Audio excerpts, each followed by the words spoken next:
Can I encourage people to take their seats so we can make a start, insert voting cards. We're still a few short of a quorum. See the number going up now. That's good.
Good morning, colleagues. We now have a quorum. Thank you very much and for turning up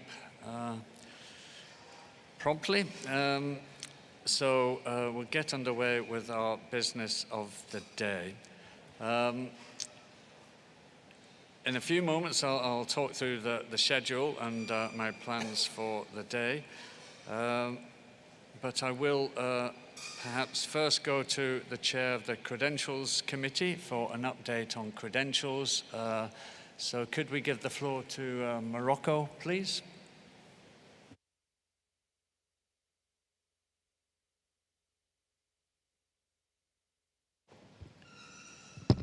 Merci, Monsieur le Président. Thank you, Chair, and good morning to everyone. Yes, the Credentials Committee met yesterday, and we approved new letters of credentials. The current situation is that the number of parties present is 155 parties, and the number of letters of credentials approved is 145. Thank you, Chair. Thank you, Chair of the Credentials Committee. This morning, colleagues, I think the schedule for today has been up on the daily schedule for a while and has been displayed on the screens behind me. We're going to start with document 87.1, move on to 72, 76, 58, 74, and then 60. In effect, it's our agenda for last Thursday evening, in a slightly different order. I will also take, depending on progress, two ComDocs, COM 1.1, item 63 on eels, then COM 1.2 on item 70 on rosewood, and I will also try and conclude summary records, COM 1, Rec 8 and 9.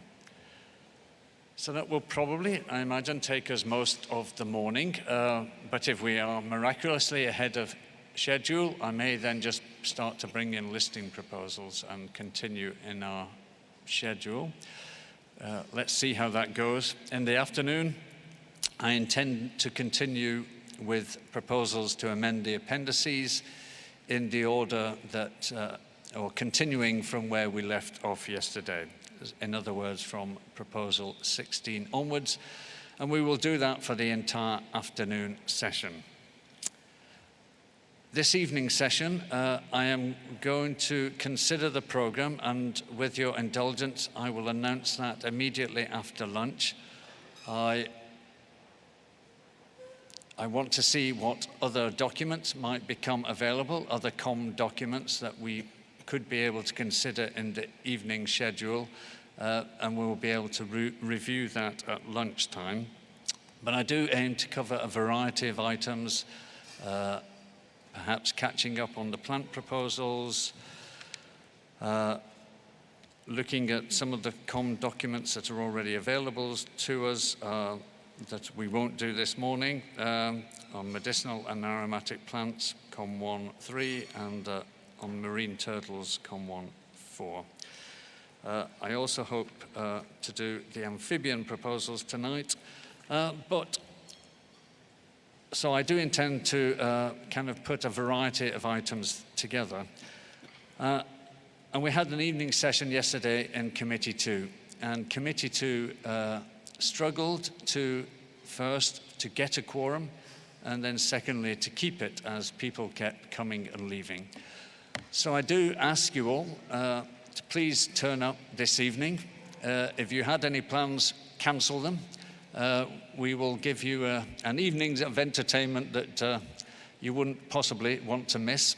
And I will try and make sure there's something for everyone. And once we get a quorum, we're going to lock the doors. So please turn up tonight. It is important that we have a quorum so that we can continue our business. I know that means that sometimes you have to sit through items which are maybe not of immediate interest to your country or your region, but we need that to make the convention be able to work and be able to finish our business. We're in our penultimate day today. So the home straight is in sight, but we need to make sure we do the kind of final laps first to get us over the line. I asked yesterday for working group reports, and we had an update from most of the chairs. I forgot to go back to the chair of the Marine Turtle Working Group, but in effect, an update from her is no longer necessary because the outcome of that working group is now available online as COM 1.4. I did, however, raise the issue of document 83, where I think on the very first day we had discussed that, and I had invited the proponents to go away and have informal discussions. And I wonder if the proponents are here and might want to offer any comment on progress. So that's document 83, which is on identifying species at risk of extinction, and the proponents were the Gambia, Liberia, Niger, Nigeria, and Senegal. So if any are here, I would like to hear if they've made any progress with those informal discussions. If one of you would like to take the floor. I think I also invited the UK and the United States, and I think the European Union expressed an interest in participating in those discussions.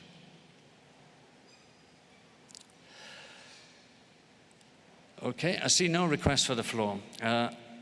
And if that means that no informal discussions have taken place, then of course, we'll have to come back to document 83 and conclude it, and I'll aim to do that tomorrow. But that means there's still chance for the people concerned to have those discussions, and please let me know of any progress informally. Please let the Secretariat know. We do, but regardless, we will return to the document and conclude it, whether there have been informal discussions or not. With that, I think we go back to our agenda and we start with document 87.1, which is proposed amendments to Resolution Conference 924. The proponents were, or the document was submitted by Botswana, Cambodia, Eswatini, Namibia, and Zimbabwe. And I invite one of those to introduce the document. Namibia, you have the floor. Thank you very much, Mr. Chairperson. Chair, the world has now reached a population of 8 billion people. Millions of these directly rely on the species of fauna and flora for food, with which they share a common geography, a common history, and that has been crucial in framing cultures in all shapes and forms. In light of growing poverty and increasing food shortages worldwide, the document before us shields the livelihoods and food security of resource-dependent communities. It complies with international human rights standards and is a means to follow other conventions such as the Convention on Biological Diversity to establish effective means to take into account the interests of indigenous people and local communities.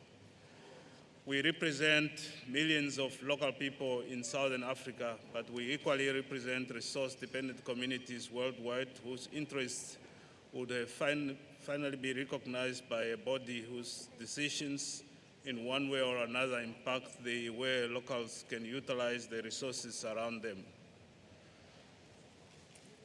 But not only is this document beneficial to people, it furthermore motivates millions even more to protect CITES listed species instead of having to deal with prohibitions, permits, and administrative challenges.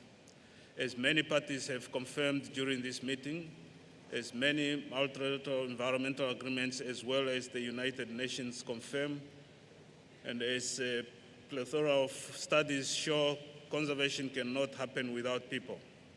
But instead of sidelining people, our document aims to make people integral to the Convention's mode of functioning. This Convention deals with international trade. Trade is a human concept. Without people, there is no trade. Moreover, the Convention recognizes the different values attached to wildlife in its second preamble paragraph. One of these values is cultural, the other is economic. And it is especially these values the document before us aims to integrate into the way the CITES appendices can be amended and to establish a strategic consideration of livelihoods, food security, and culture. The document supports the entire breadth of resource-dependent communities worldwide, such as Aboriginal, rural, and coastal, and will consequently be particularly relevant for developing states, but also for developed states by addressing interaction between humans and the environment and countless different levels. The document therefore addresses several sustainable development goals we are all committed to. By supporting the document, CITES will be reminded of its own decisions and resolutions pertaining to livelihoods and food security.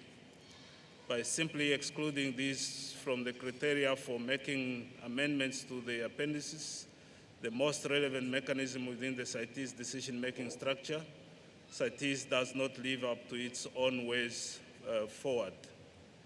If considered irrelevant during the discussions, we all should be reminded that it was us who adopted these.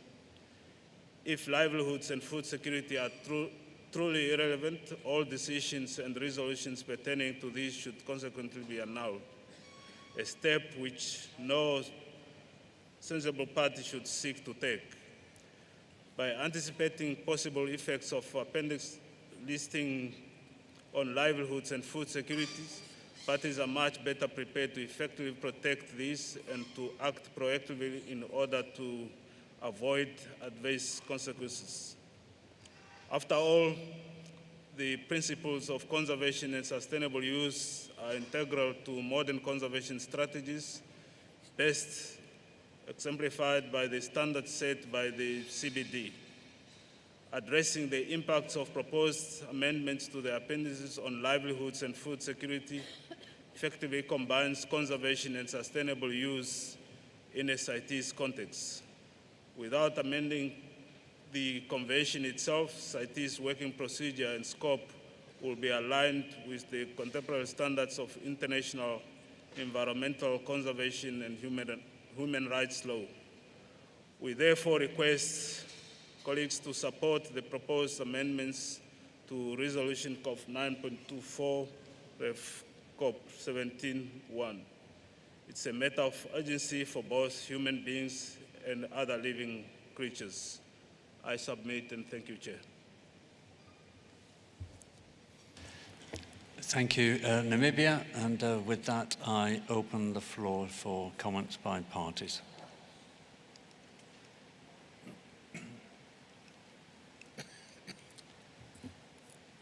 Okay, I see Senegal followed by Botswana. Voilà, merci beaucoup, monsieur. Thank you very much, Chair. We have looked and listened with great detail and interest in what our colleague has presented in terms of the proposed amendments to Resolution Conf 9.24 in terms of livelihoods. I think that CITES is not there to take into account the livelihoods of people and populations. We are there to regulate international trade in terms of the vulnerability of species. We think that livelihoods should be taken into account, but each country is sovereign and can take the decisions for the sharing of the revenues generated from any trade. This is something that should be dealt with not at CITES, but on a national level. We strongly oppose this suggested amendment. Thank you. Thank you, Senegal. I give the floor to Botswana, followed by Japan. Thank you, Chair. Botswana, as one of the proponents for this proposal, would like to express her support for the inclusion of livelihoods and food security in the criteria to amend the appendices. We are aware of the fact that Res Conf 8.3 makes mention of the need to consider socio-economic factors, but this has not translated to practical guidance to the parties on how livelihoods and food security can be taken into account when proposals are submitted to amend the appendices. Chair, the issue of livelihoods has substantial linkages with CITES listed species, and therefore we strongly believe that amendment of appendices should consider issues of livelihoods and food security. In particular, indigenous people and local communities that coexist with CITES listed species have their livelihoods and food security negatively impacted by CITES listed species on a daily basis. At the same time, our indigenous people and local communities in particular, and our countries more generally, also benefit positively from income and food security provided by these CITES listed species. In this regard, it is crucial that CITES decision-making considers livelihoods and food security before listing decisions are made. In view of the above, we invite the committee to accept the proposal. Thank you. Thank you, Botswana. I give the floor to Japan, followed by Zimbabwe. Thank you, Chair. Japan appreciates for preparing this document to Botswana, Cambodia, Eswatini, Namibia, and Zimbabwe. Japan supports this proposal concerning livelihood and food security of stakeholders. As the IPBES Sustainable Use of Wildlife Species Assessment points out, among other things, the work under CITES needs to reflect socio-ecological context. Especially local communities who live side by side with wildlife should be actively embodying. While CBD is making progress in the environment of the local communities in its work, Reflecting the above, Japan proposed to add a new sentence in the proposed amendment of resolution for the following reasons. As stated in Resolution 8.21, on consultation with the range states on proposals to amend Appendixes 1 and 2, the relevant countries are to be consulted prior to the submission of the proposals. However, we are in a situation where proposals which Japan is related states are submitted to the Secretariat without proper consultation, and the Secretariat accepts such proposals. While we appreciate the Secretariat's dedication, this situation is very unfortunate for CITES because the consultations with relevant countries are essential to examine and understand the effects of changes of the listing proposal as much as possible in advance. Furthermore, disregard for prior consultation is contrary to the spirit of CITES to aim to make consensus wherever possible. Japan, therefore, would like to add the following sentence at the end of the sentence in paragraph 10, Annex 6, format for a proposal to amend the appendixes of Resolution 9.24, CoP19. The Secretariat will not accept a proposal if the consultation information described above is not provided. This proposed sentence aims to ensure the appropriate procedure for submission of proposal to amend the appendixes. Thank you, Chair. Thank you, Japan. Would you just read your sentence one more time to make sure that everybody's got it? And slowly too, please. Thank you. Okay. The Secretariat will not accept a proposal if the consultation information described above is not provided.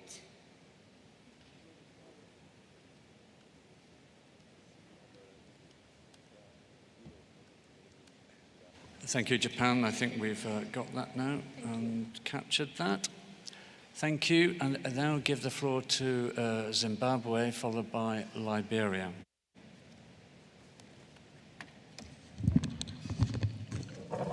Thank you, Chair.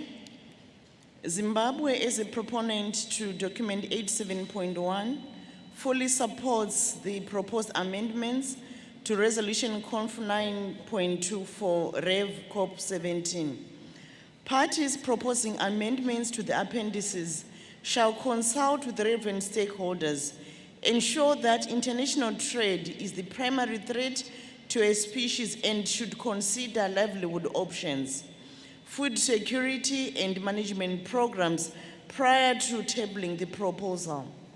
While CITES gives an international platform to trade in endangered species, it is important to note that all trade is done for commercial purposes to conserve wildlife resources, sustain livelihoods, and ensure food security for communities living with wildlife.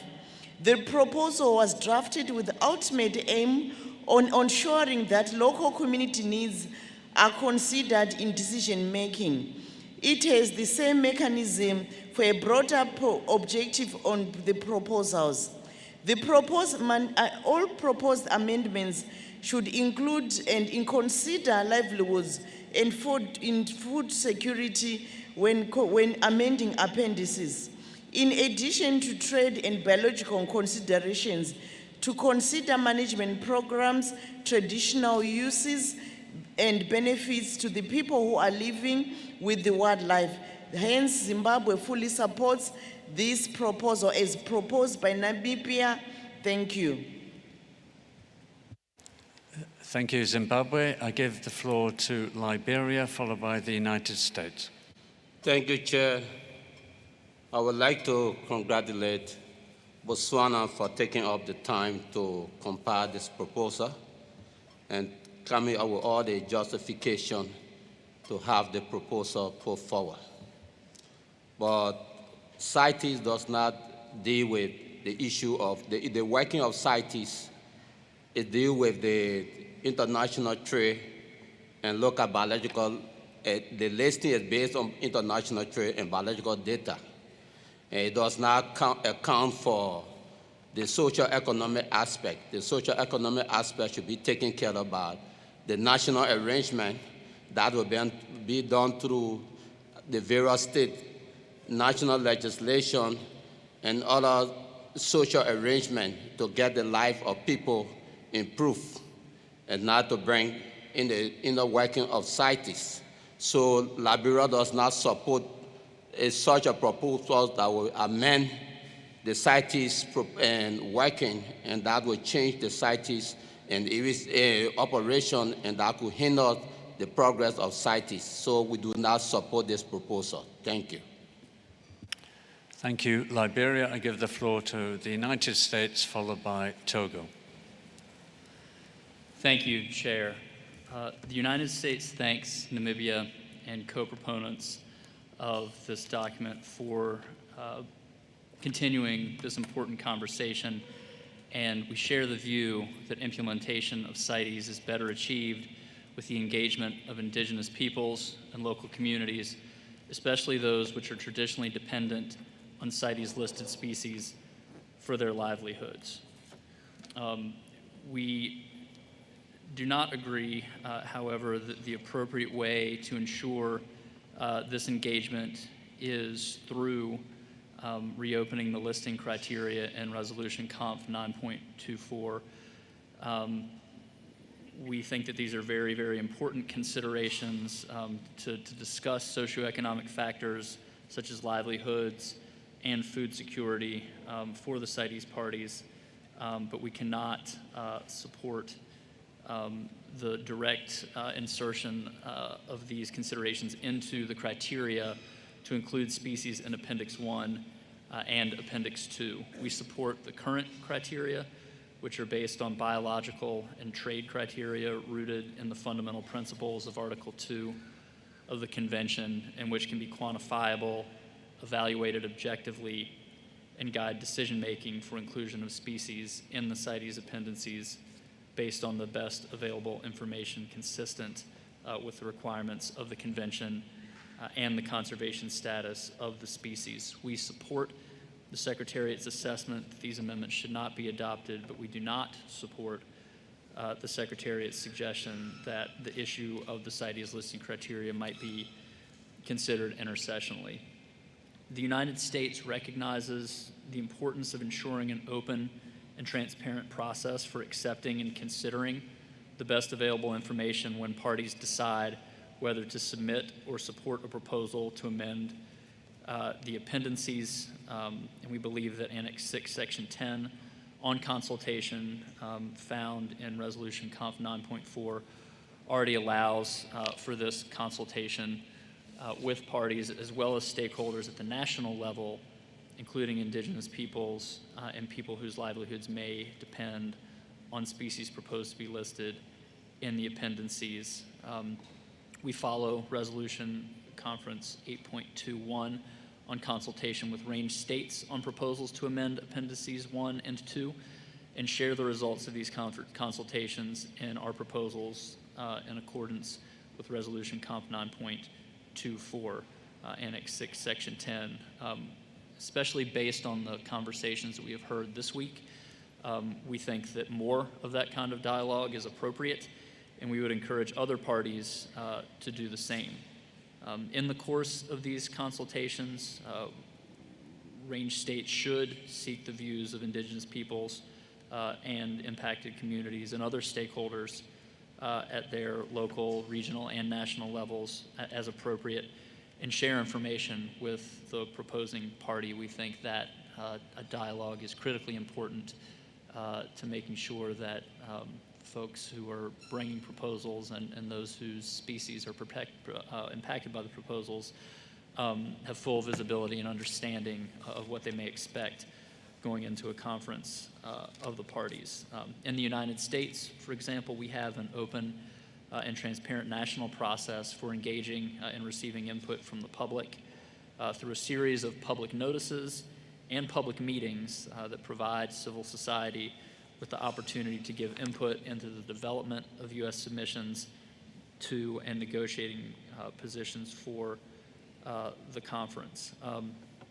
We Can stand you ready. conclude, Yes, United yes. States? You've been Wrapping- well over 3 minutes now. Wrapping right now, and I apologize. Just we stand ready to work with other parties, on these important considerations. But again, cannot support the proposal. Thank you. Thank you, United States. And I do ask delegates again to be brief. We still have a lot to get through in our final 2 days, and I haven't put the timer on the screen yet. I was hoping to avoid doing that. They're using it in committee too. But if things are running tight, we might have to do that with your agreement, of course. But I now give the floor to Togo, followed by Cambodia. Merci. Thank you, Chairman. Thanks for giving us the floor. I would recall this does not fall under the provisions of CITES. If we need to take account of this amendment, we are in fact changing the provisions in this way. Socioeconomic criteria must be taken into account by destination countries. And so Togo does not support this amendment. Thank you. Thank you, Togo. I give the floor to Cambodia, followed by Mali. Thank you, the Chairman, for giving me the floor. Cambodia is one of the proponents of this document 87.1. We would like to express our view as follows. Conservation cannot be imposed from above. It will succeed only when the indigenous people and local community impacted by the conservation policy are won over, convinced that addressing conservation issue serve their best interest rather than the interest of distant, highly educated but semi-engaged elite. Several multilateral organizations have recognized this fundamental truth and have crafted their policy and priority in cooperation with IPLC. Sadly, CITES is not among that number. Its approach to working with IPLC has been characterized by inertia, like we discussed last week that CITES has delayed this issue for 5 years. From the point of view of the IPLC, CITES does not talk with them, it talks to them. As a representative from one United Nations Development Program reminded this CITES meeting just a few days ago, life on Earth is a small, complex, interlocking web. Mankind is a part, a delicate skin of the web. And just like the elephant, the giraffe, the hippo, he has the right to be here, and if we are going to be risking his livelihood with our activity, we need to consult with them before all else. I appeal to all parties to support and adopt this proposal. Thank you, Mr. Chair. Thank you, Cambodia. I give the floor to Mali, followed by the United Kingdom.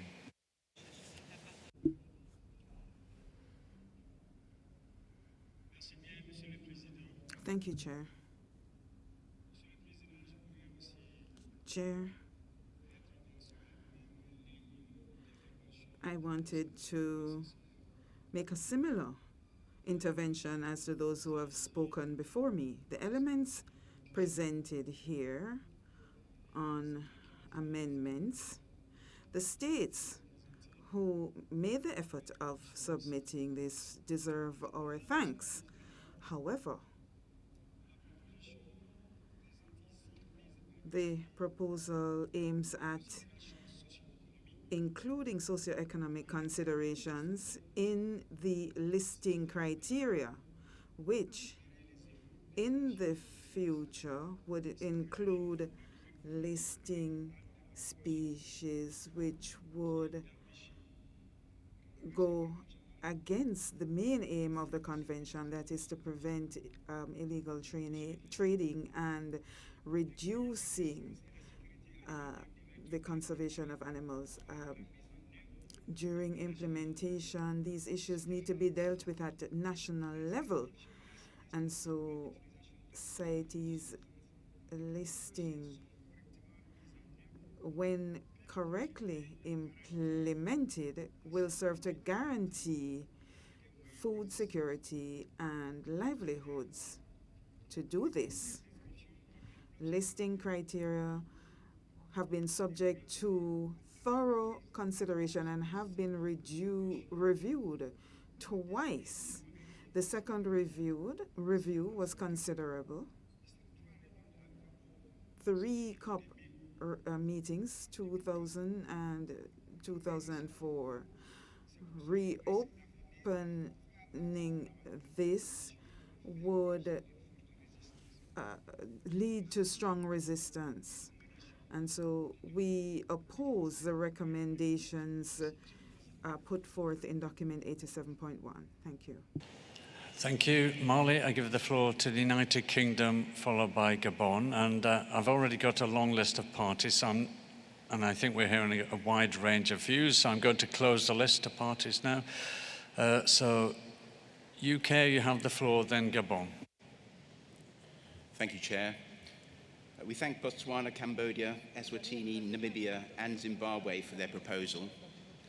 Whilst important, we do not, however, agree that we should include livelihoods and food security criteria alongside the current biological and trade criteria within Resolution 9.24 on criteria for amendment of the appendices.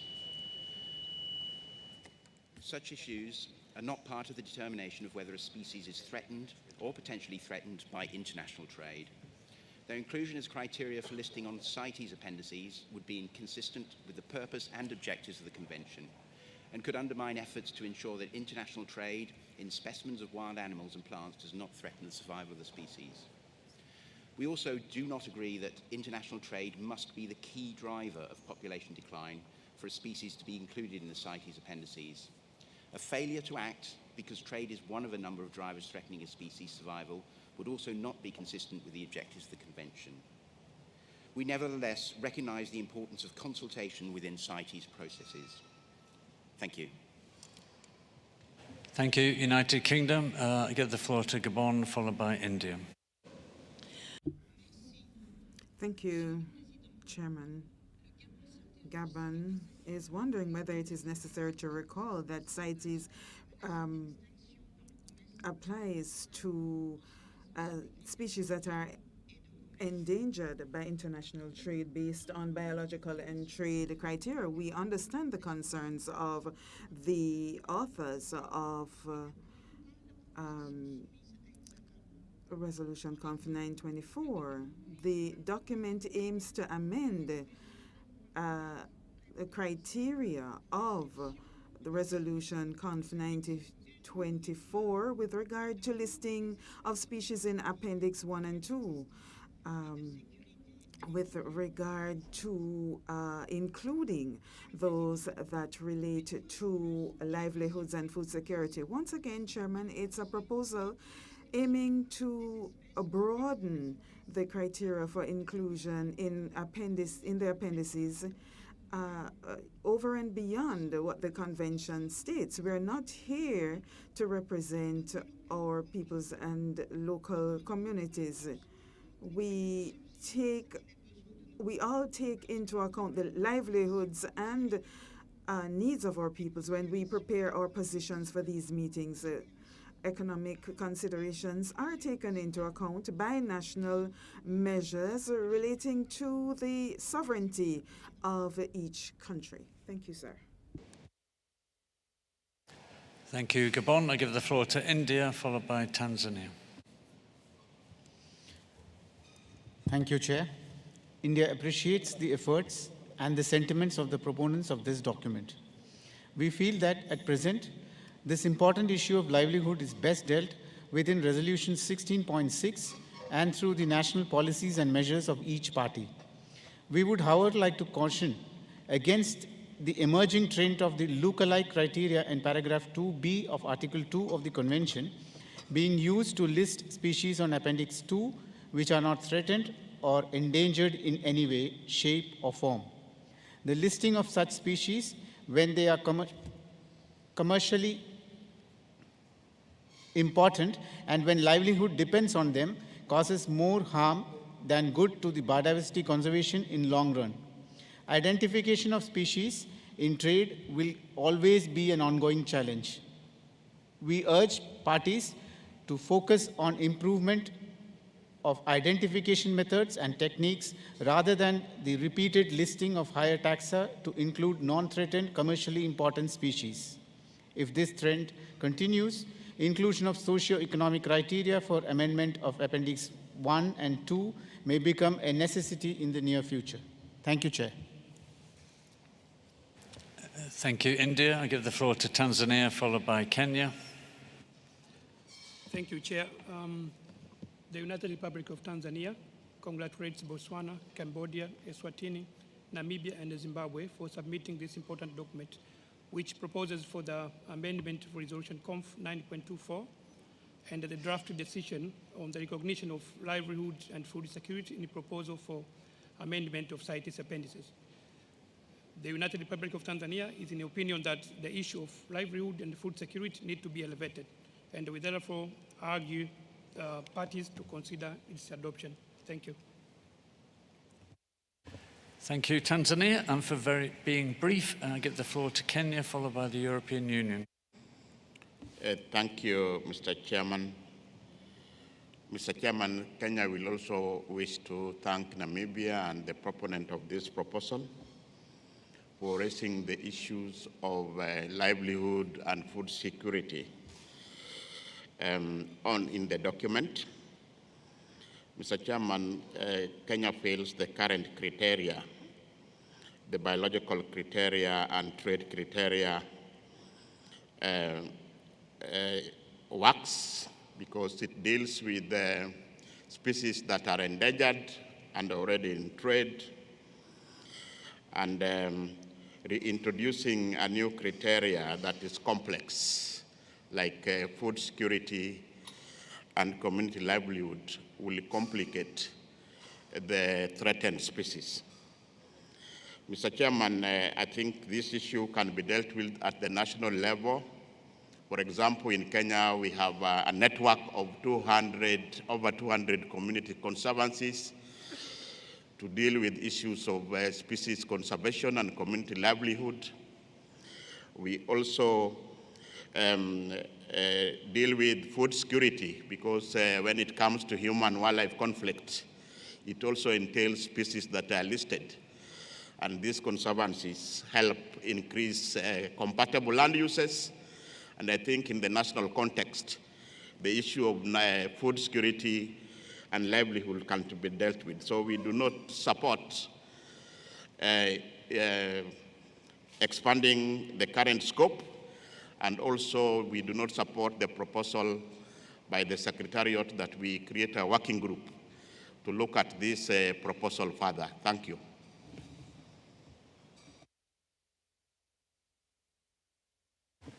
Thank you, Kenya. I give the floor to the European Union, followed by Cuba.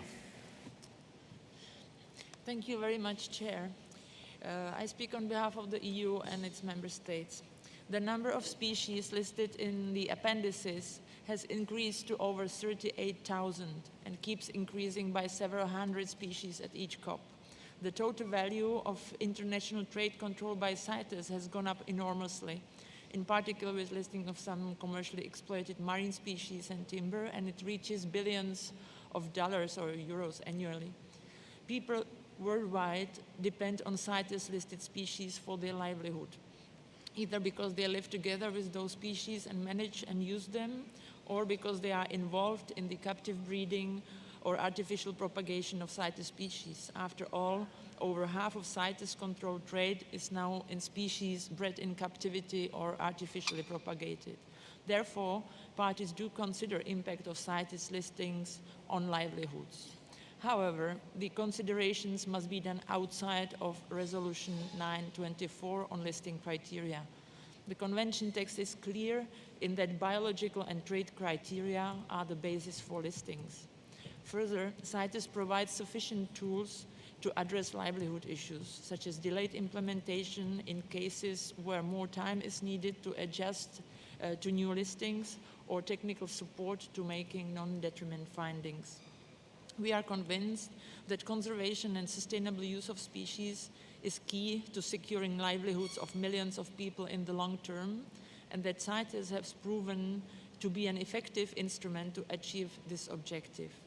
Introducing a livelihood element to the listing criteria would undermine the scientific basis of decision-making in CITES and weaken the listing criteria. It would lead to situations where species threatened by international trade may not receive the necessary protection from overexploitation through international trade in time to avoid the decrease of their population. This may then result in populations that are depleted to levels which would no longer allow for their use. Therefore, we cannot support this proposal to amend Resolution 924, but are open to discussing the means to provide support to parties in their effort to minimize impacts of CITES listings on livelihoods. Thank you, Mr. Chair. Thank you. European Union, I give the floor to Cuba, followed by Panama. Gracias. Thank you, Chair. We'd like to thank the proponents of this document.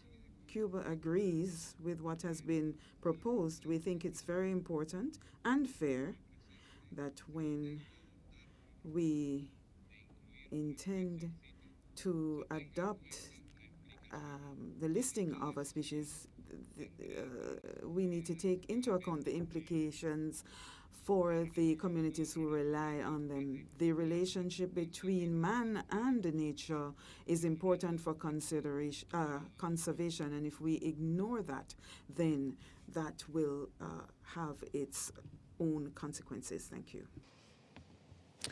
Thank you, Cuba. I give the floor to Panama, followed by Canada. Thank you, Chair.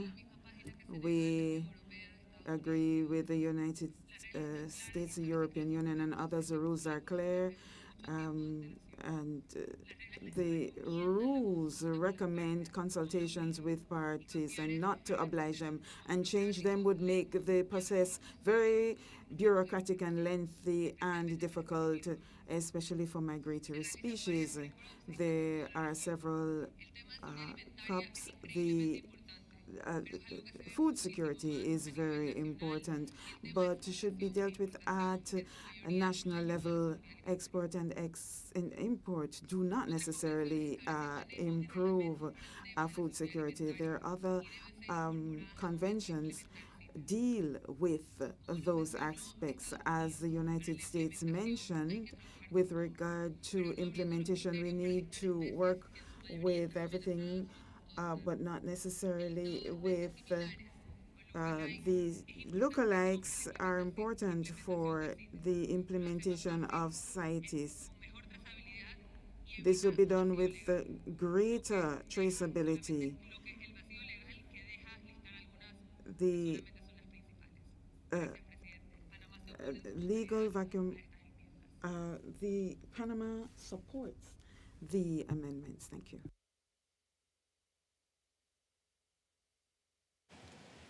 Thank you, Panama. I give the floor to Canada, followed by China. Thank you, Chair. Canada considers livelihoods, food security, socioeconomic factors as an important part of species, wildlife, harvest and trade management, as well as important for achieving sustainable use and effective conservation outcomes. Like others, however, we recall the fundamental principles of Article 2 of the Convention, which provide direction on species to be included in Appendix 1 and 2 of the Convention. And these are biological and trade-related criteria. For this reason, Canada cannot support the document as it is currently presented, and in particular, the amendments to Annex 1 and Annex 2 of Resolution COP 9.24, which provide those biological and trade criteria for listing on Appendix 1 or Appendix 2. Like others, we would be willing to look at approaches to achieve desired conservation outcomes and address the concerns raised in this document. while we have heard mixed views on the floor, Canada would be willing to consider the compromise approach proposed by the Secretariat in their comments, with amendments so that the consideration is of Res Conf 9.24, recognizing that the resolution also includes advice on issues such as consultation. Thank you, Chair.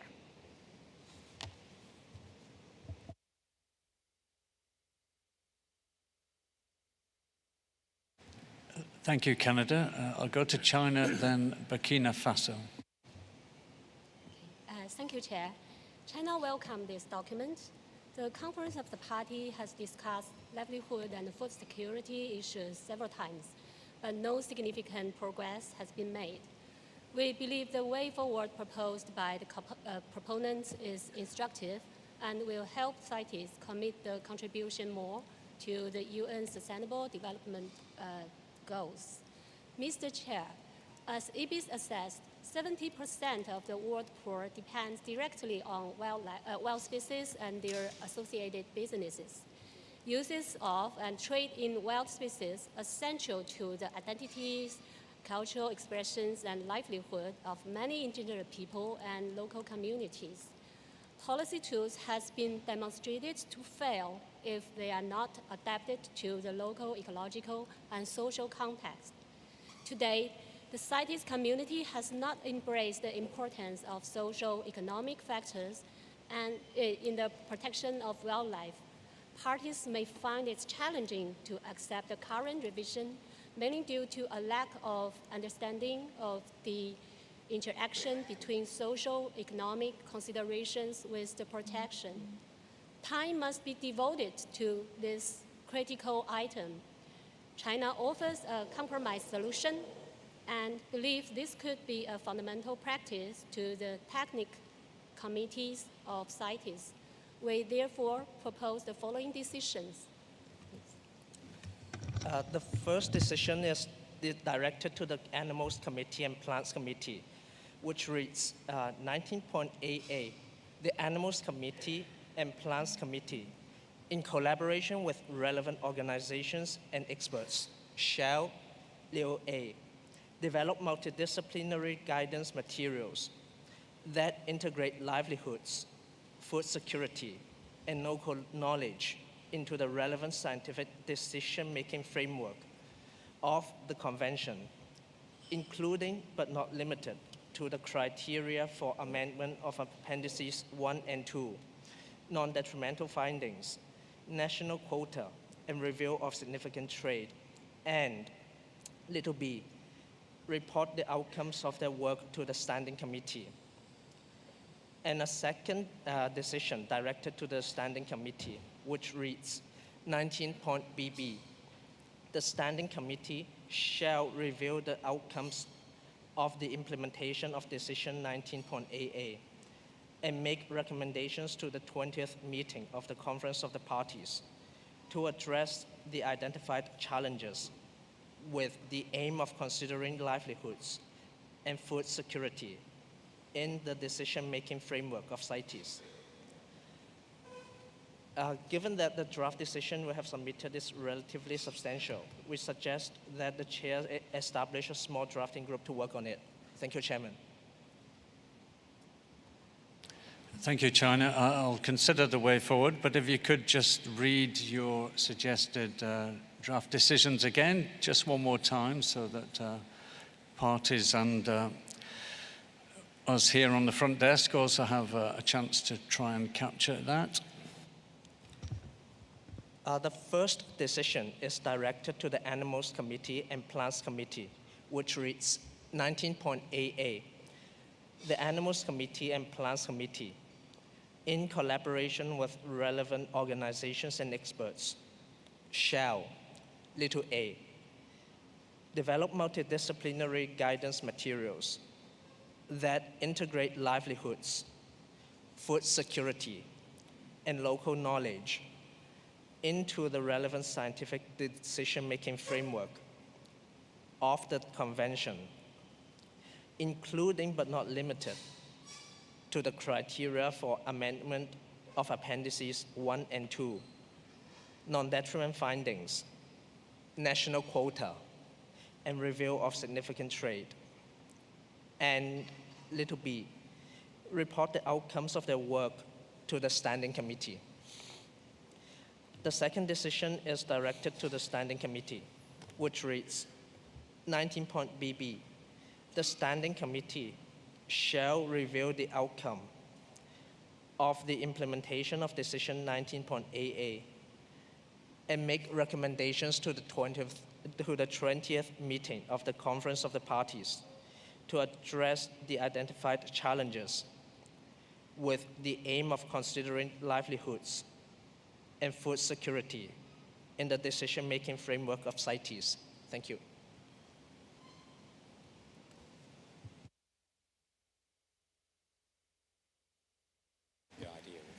Okay, thank you, China. I think we've got that. I now give the floor to Burkina Faso, then Mauritania. Okay. Merci beaucoup, Monsieur le Président. Thank you, Chair. Burkina Faso would like to thank the proponents of this document and the concerns raised about taking into account socioeconomic factors and the fair and just sharing of the benefits of wildlife trade. As some parties who have already spoken before us, the inclusion of socioeconomic criteria in listing proposals would make more difficult the efforts to list species, and that is why we do not support the proposal. Thank you, Burkina Faso. I give the floor to Mauritania, followed by Israel. Thank you, Chair, for giving me the floor. I want just to emphasize that Mauritania does not support the proposal in document 87.1 to amend the listing criteria. In particular, we cannot accept the suggestion that the listing criteria be amended to specify that international trade must be identified as the key driver of population loss in a species for it to qualify for listing. This would significantly undermine the treaty's conservation contribution. CITES is intended to ensure that international trade is not or does not become a factor in the decline of species. It would not matter whether it is the key factor, a partial factor, or even a possible factor. The goal is to ensure international trade is not contributing at all or will not contribute to the decline of a species.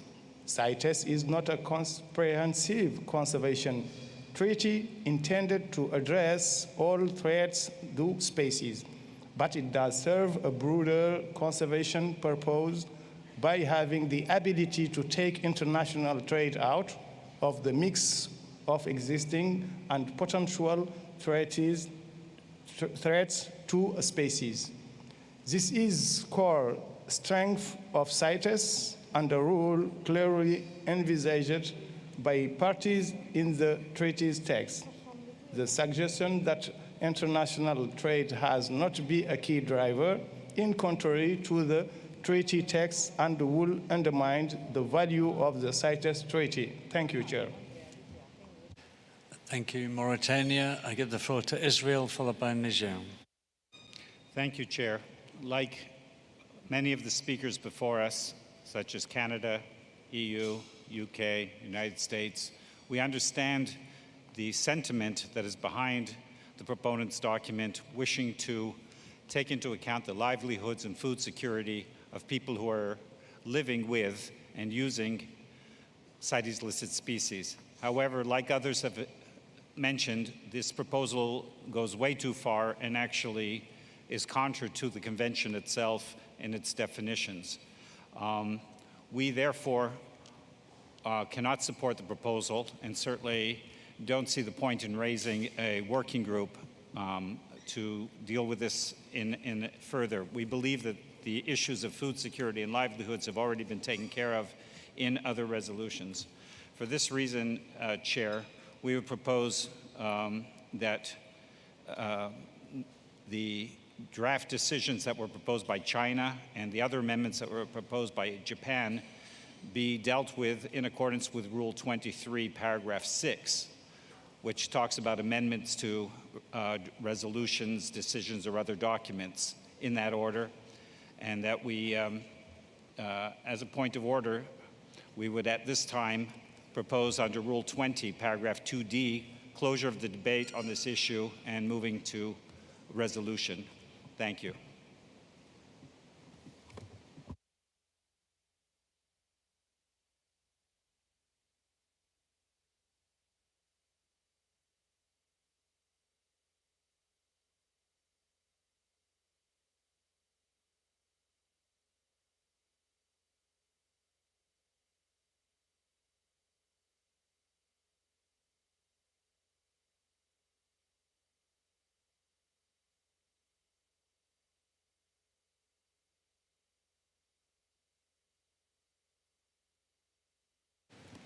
Thank you, Israel. So you have raised a procedural motion under 22D.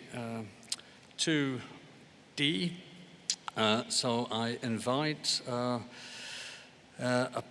in addition to the proposal of the motion, another delegate to speak in favor of the motion, and then I will invite 2 delegates to speak against it. And of course, you're talking about the motion, not the subject of the debate. So if there is any party that wishes to speak in favor, please press the floor. Sorry, Panama, are you raising another point of order? Yes, thank you, Chair. I'm going to speak in English. There was a mistake in the translations when I did my intervention, and at the end, they established that Panama is in favor of the amendments, and Panama is not in favor of the amendments. And also, they said that Panama is in favor of bad livelihoods. That's not the case. We just said that food security needs to be taken care in a local level and in other conventions, and the rules of CITES are actually completely clear on the criteria for listing. So I just wanted to make that clear. Okay, Panama, thank you for the record. We have that, but I'm now trying to deal with this procedural motion, and I invited parties to press the button if they wish to speak in favor of the motion proposed by Israel, and I have a number on my list, but I'll give the floor to Niger. Merci bien, Monsieur le Thank you, Chair. Please allow us to give our position on this amendment. The amendments proposed in the document.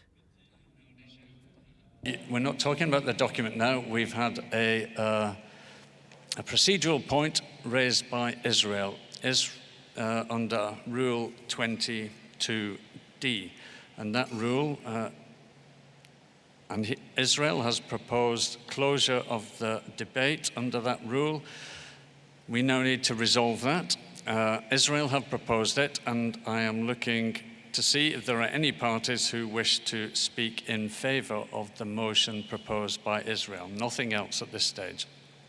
So I do now have a number of parties on my list. I'm not sure which came first, but I see Panama, in fact. So you can have the floor. Is this on this particular point? Yes, thank you, Chair.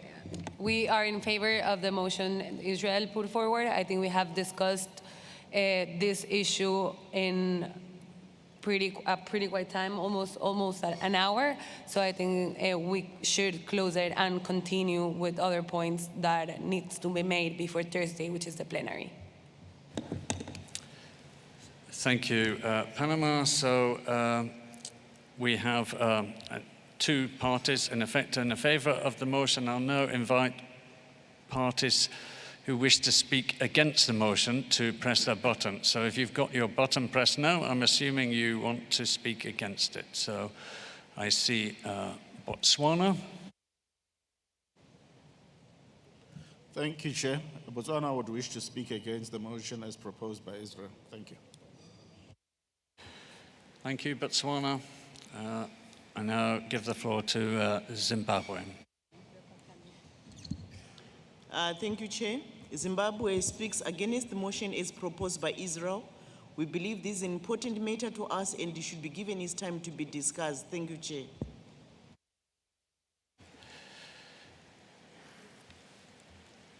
Thank you, Zimbabwe. So I've had two parties speak in favor, two speaking against. So we need to put this immediately to a vote. So I will just get my papers in order to do that.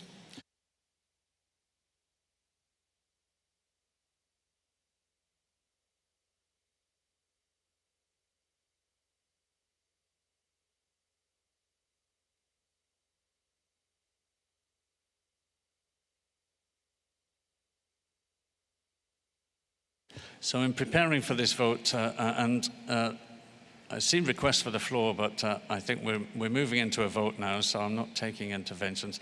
I do need to ask the European Union how your vote will be cast on this procedural motion. It will be the member states.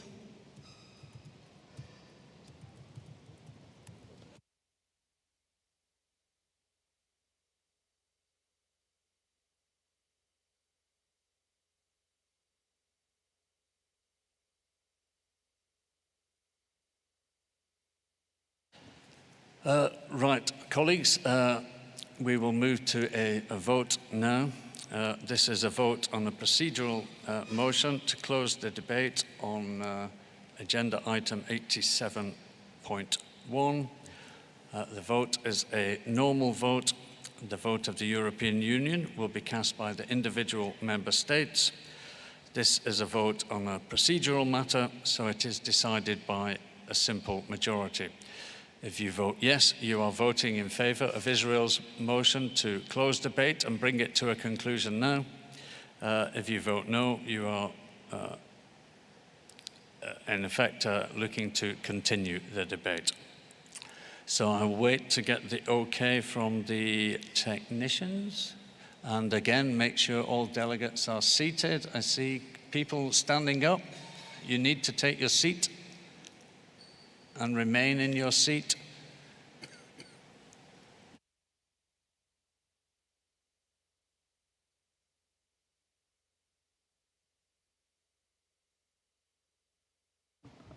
We are ready, Chair.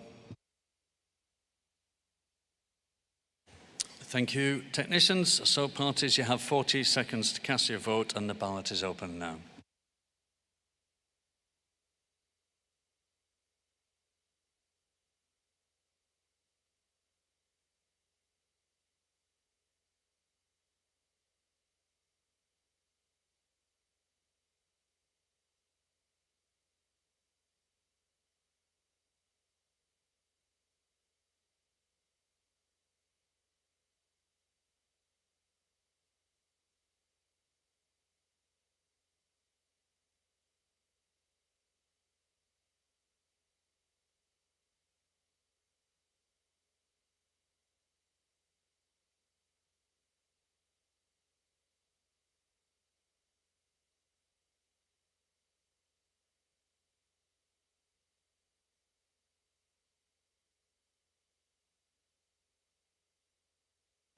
Technicians, if you could display the results on the screen.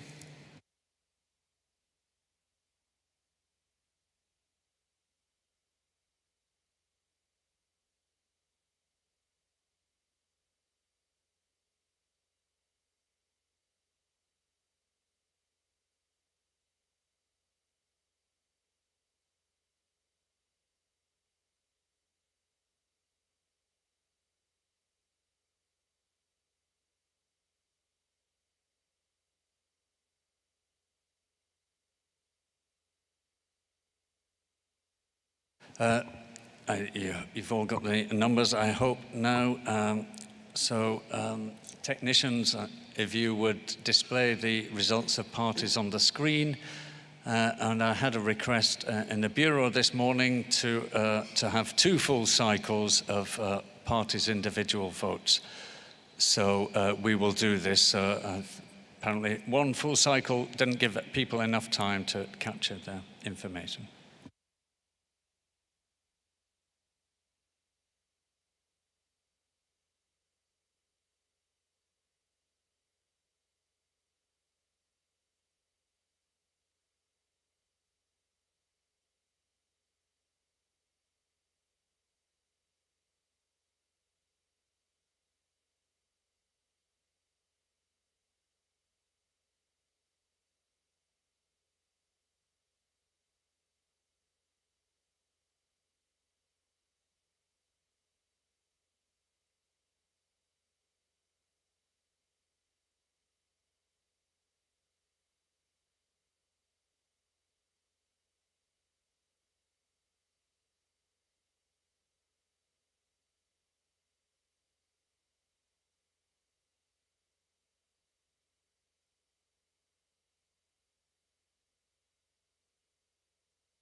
Thank you, technicians. I think that's 2 full cycles. So we now need to bring this matter to a conclusion. Clearly, there's no consensus here on the way forward. We have the original proposal from a number of parties. We've had a couple of suggested decisions or amendments proposed by Japan and by China. And we've heard various views expressed on whether the Secretariat decisions provided a useful way forward or not. I will go back to the proponents to give them the opportunity to respond and ask what they might like to do. I think with no consensus, putting the original proposal as it stands to a vote is seems to me a way forward to resolve that issue. We then need to look at the other amendments that were proposed during the debate, and it would be useful to hear from the proponents whether they support those or not. But first, China, you are requesting the floor. Is it a procedural point? Have the floor. Yes, thank you, Chair. It's not the procedure point, since it's the first time for us to really meet that rules of procedure be applied. And we just try to, we propose this compromise solution, but it was, since it was closed by the procedures, and we would like to be our drafts be noted to the summary record, and we will try to reopen it in the plenary. Thank you. Okay, thank you, China. So I think you're withdrawing your suggested amendments now. We will note them in the summary record, and you may decide to return to them in plenary. Is that correct? Yes? Okay, thank you for your cooperation. We also had an amendment from Japan, and before coming back to the original proponents, I will go to Japan. During debate, I didn't hear any support for your suggested amendment, and so I'd like to ask you, Japan, what you would like to do with your suggested amendment. You have the floor.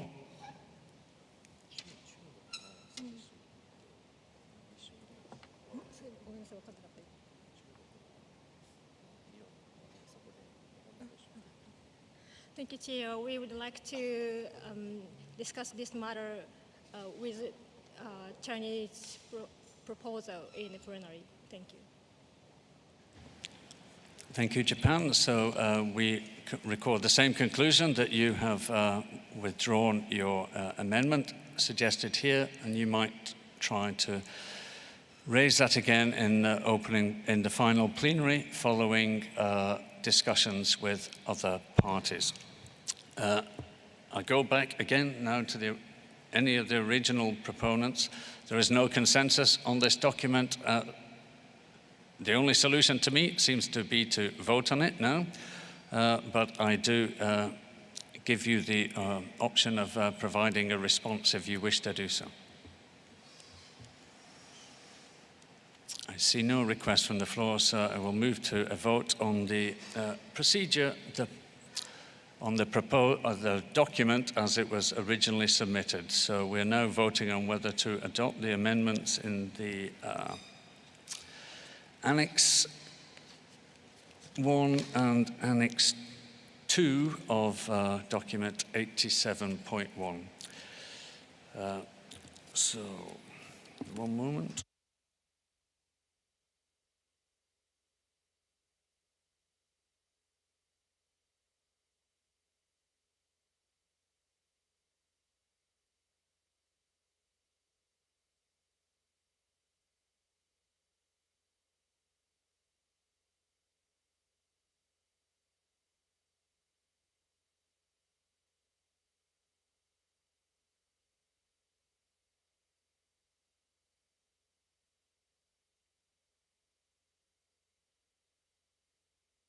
So European Union, again, we were just looking for how you were going to vote, but 87.1 seems to be blank.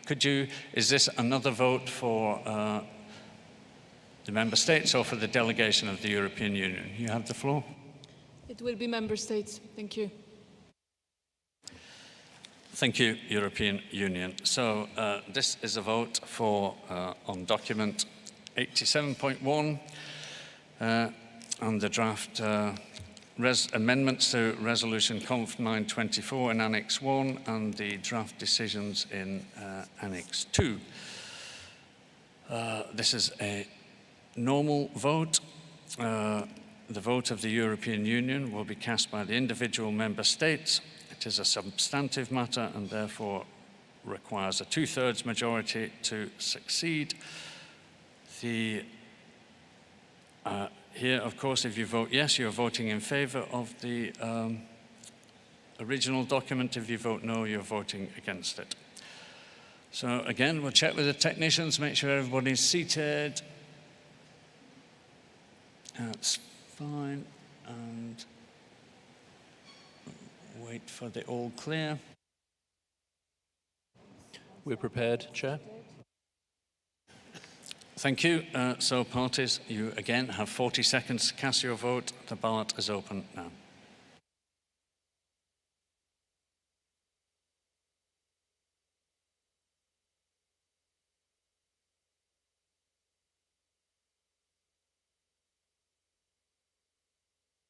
Delegates, we'd like to ask you to be seated during the voting, please. Please be seated.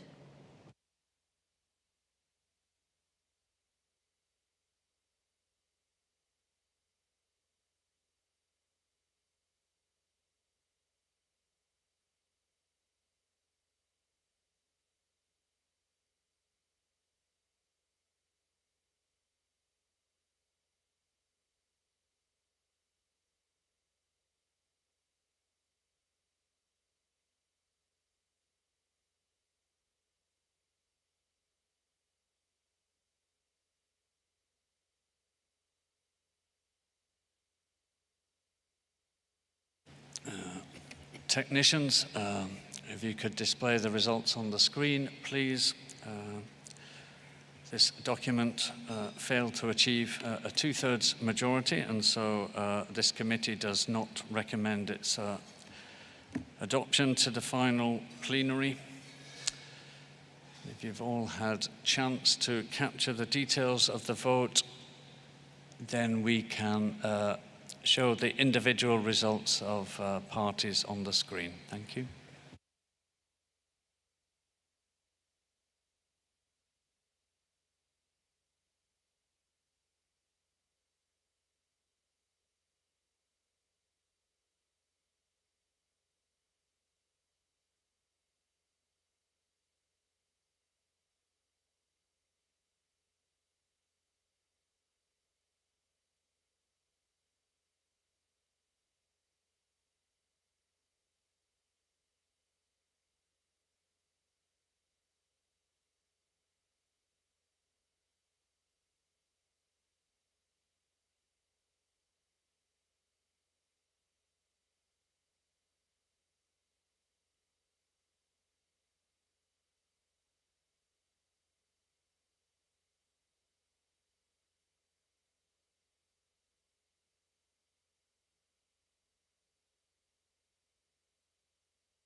I think that's a complete second cycle, so we can now move on with our agenda. The next item we want to discuss is item 72 on African lions, and I'm going to invite the Secretariat to introduce this. Secretariat, you have the floor. Thank you, Mr. Chair. Good morning to you all. Chair, this document has been prepared by the Secretariat in consultation with the Chair of the Standing Committee, and it covers the reporting obligations of both the Secretariat and the Standing Committee on the implementation of a suite of decisions related to African lions arising from CoP18. I should stress that aspects of these decisions related to the CITES Big Cat Task Force are dealt with under a different document, CoP19 Doc 67. The Secretariat has received some funding to implement certain of the activities referred to in Decision 18244 from the European Union, Switzerland and the United States, and we offer our grateful thanks to those parties for their support. These activities are described in paragraphs 5 to 10 of the document. We've begun discussions with contractors, and our intention is to place some options before the planned meeting of the African Carnivores Initiative in April next year to ensure that the priorities are agreed by range states. Concerning Decision 18246, we're grateful to the Netherlands and the United Kingdom for the funding to commission research and analysis on the legal and illegal trade in lions and other big cats. The resulting report was placed before the Standing Committee, and it's expected that relevant parts of it will be referred to the Big Cat Task Force for its consideration. And as I said, there's more details in document COP19 Doc 67. Some of the other activities in Decision 18.246 could not be undertaken due to a lack of external funding. In particular, the development of guidance materials and forensic-type techniques for the identification of lions and other big cats. Chair, we've not made as much progress on the implementation of these decisions as we would have liked, and we therefore, the Standing Committee Chair and the Secretariat propose that the decisions are recast for continuation after COP19. And you can find the text of the suggested revised decisions in Annex 1 of this document, indicating the changes that are made to the existing decisions. In summary, Chair, we ask this committee to note the present document and to adopt the draft decisions in Annex 1 of the document, and consequently to delete decisions 18244, 18246, 18247, 18249, and 1850, which will have been superseded by the new decisions. Thank you very much, Chair. Thank you, Secretariat. I move to open the floor to comments from parties on, as the Secretariat said, the draft decisions in Annex 1, and of course, the recommended proposed deletions if we adopt the annex. We've lost quite a lot of time, and I would ask you to keep your comments as brief as possible. I hope we can adopt these draft decisions without a very long debate. So if you're content with them, then I will take silence as being approval. So you only need really to raise the floor if you want to propose some changes or amendments or make any specific comments. But please keep your focus on the issues that are under consideration and rather than any broader issues. So with that, I give the floor to Uganda, followed by the United States. Thank you, Chair. Chair, Uganda would like to thank the Secretariat for this document. Chair, Uganda did host the African Lion Range State in 2016. Over 28 countries did attend, and we agreed on a host of interventions to save the lion. I know it's taken some time since then, and we feel the proposed decisions are quite important, and we need to move fast and implement. We therefore support the proposed amendments. Thank you, Chair. Thank you, Uganda. And for being brief, United States of America, followed by United Republic of Tanzania. Thank you, Chair.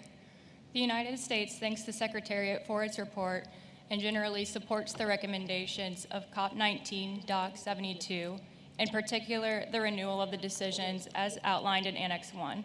Conservation of lions is a very important issue to the United States, in particular the careful consideration of analyses of the legal and illegal trade in lions to better understand trends and linkages between trade in different species, especially tigers, and the commodities in trade which contain or claim to contain such specimens.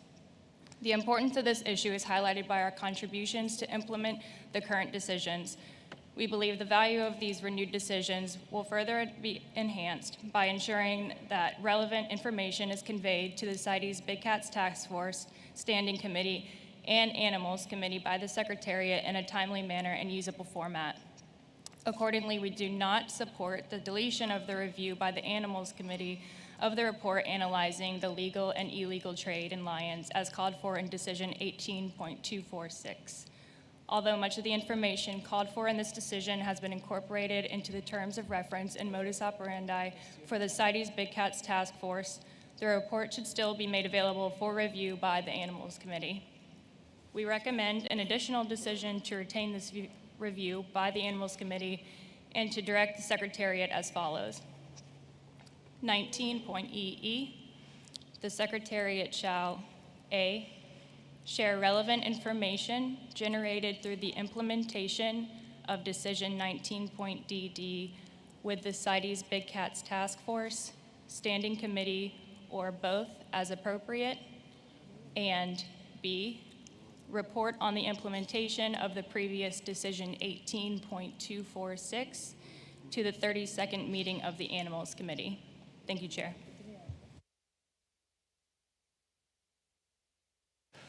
United States, could we have that one more time, please? Perhaps a little bit more slowly. Thank you. Yeah, absolutely. 19.EE, the Secretariat shall, little a, share relevant information generated through the implementation of Decision 19.DD with the CITES Big Cats Task Force, Standing Committee, or both as appropriate, and little b, report on the implementation of the previous Decision 18.246 to the 32nd meeting of the Animals Committee.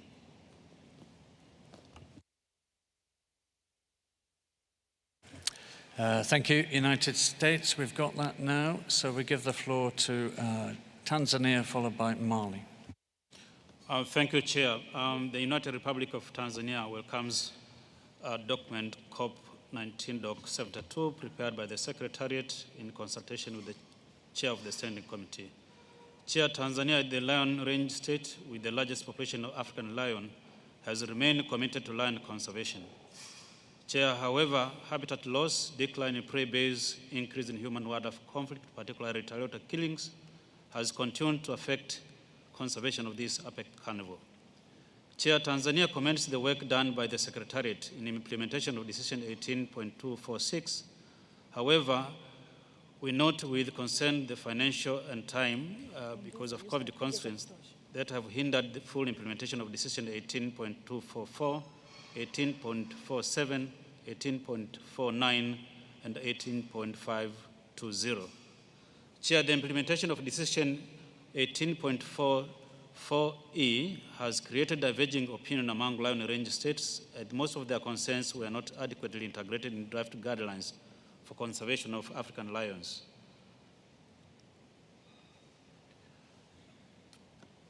Noting the need to continue the work on the lion conservation, Chair, Tanzania supports the draft decision to renew decision 18.244, 18.247, 18.249, and 18.250, and delete decision 18.246. Thank you, Chair. I submit. Thank you, Tanzania. I give the floor to Mali, followed by Liberia. Thank you, Chair.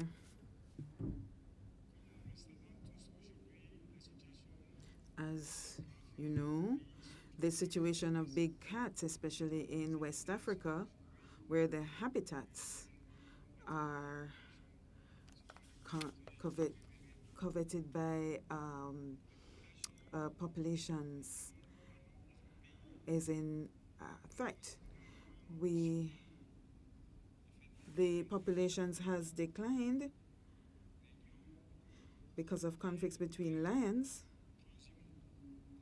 and the transhumans, to the detriment of the lion species.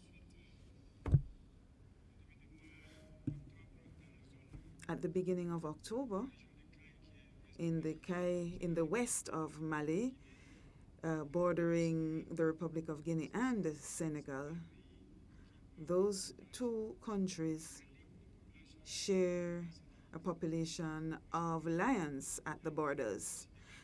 Today, there is a fear of the disappearance of this species. And so we would like to thank the Franz Weber Foundation and Born Free, which have provided information on the status of populations in our countries with the aim of helping us. But we are looking to CITES because, with your indulgence, if you could consider the situation of these species in our countries to ensure their conservation. There are several NGOs involved, and so Mali strongly supports this document proposed with the amendments. Chair, I would ask you to bear in mind that lions will disappear if we're not careful between and among the various countries which share this species. Thank you. Thank you, Mali. I give the floor to Liberia, followed by Zimbabwe. And again, I ask people to focus on the draft decisions in the annex and whether these are acceptable to you or not. Liberia, you have the floor. Thank you, Chair. Liberia joined all of previous speakers to appreciate and thank the Secretariat for presenting this document, document 72, and we also wholeheartedly support the amendment to the annex. Thank you. Thank you, Liberia. I give the floor now to Zimbabwe. Thank you, Chair. Zimbabwe takes note of the report by the Standing Committee in consultation with the Chair of the Animals Committee. Zimbabwe supports the draft decisions by the CITES Secretariat with amendments as proposed by the USA. Lions are a key species and funds need to be availed to ensure that range states meet to discuss issues to do with species management and habitat threats, so that we ensure the conservation of lions in Africa. Thank you. Thank you, Zimbabwe. I give the floor now to the European Union, followed by Niger. Thank you, Chair. The EU and its member states thank the Secretariat for preparing this document. We support the adoption of the newly drafted decisions 19AA to 19EE. On a general note, considering the importance of cooperation, we see merit in creating a mechanism to inform and strengthen the work of the CITES Big Cat Task Force on gained insights as appropriate. For example, on the work done in relation to Decision 19DD. The EU and its member states also support to have the outcomes of the research and analysis of decision 18.246A be reviewed by the Animals Committee next to making it available for consideration by the CITES Big Cat Task Force. Thank you. Thank you. European Union, I give the floor to Niger, followed by Nigeria. Thank you, Chair. The inventory of lands between Burkina Faso, Mali, and Niger have shown the decline in the species. This is why the member states of the region are requesting additional resources to be able to carry out investigations, both qualitative and quantitative, to have a better idea of the number of species in the different sites. And so we support this proposal. Thank you. Thank you. Niger, I give the floor to Nigeria, followed by Senegal. Thank you, Mr. Chair. The population of lions in Nigeria has drastically reduced, and therefore there's need to redeem this situation. We need to take action to prevent them from extinction. Nigeria therefore supports the draft to the annex as proposed. Thank you, Mr. Chair. Thank you, Nigeria, and for being brief, I give the floor now to Senegal, followed by Somalia.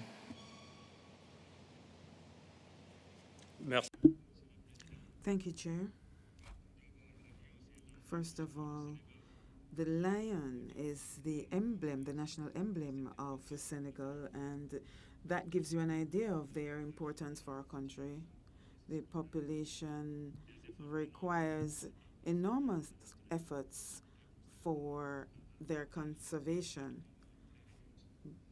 because the population has significantly decreased. With regard to this document, Senegal supports the proposals formulated therein and the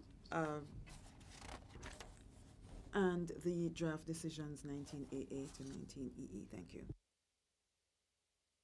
Thank you, Senegal. And I've got 4 parties on my list now, and I'm going to close the list there. But I would also ask those parties, in the interest of time, that if all they want to say is that they are in favor of the draft decisions, then I'm going to take that, with or without the amendments, that I'm going to take silence as consent as a way forward. But I see Somalia, followed by Togo. Thank you, Chair, to give me the floor. Somalia is a range state for lions. We believe there is a population decline in Somalia. We consider this document is important, and we support the document 72 to conserve the lion. Thank you. Thank you, Somalia. And for being brief, I give the floor to Togo, then Ghana. Thank you, Chair. In Togo, the species has practically disappeared. We had a latest study which has given us the indications of the status of the species, and therefore we support this proposal. Thank you very much. Thank you, Togo. Ghana, then the Congo, and that concludes the list of parties. Ghana is also a range state of the African lions, and we deem the amendment to the proposal as very appropriate, and it's for the good of the global conservation of the African lion, and so we do unreservedly support the proposal. Thank you. Thank you. Ghana, I give the floor to the Congo.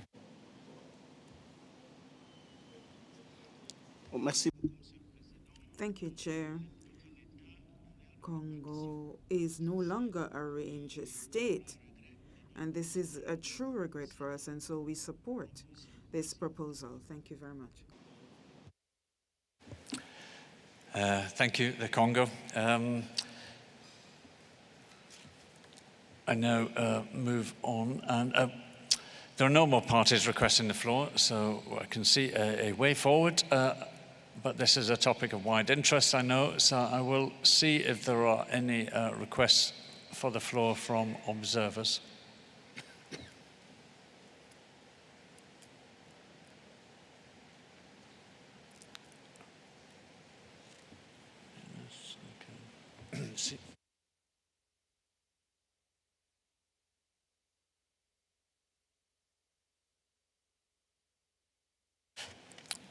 Okay, I give the floor to the Convention on Migratory Species.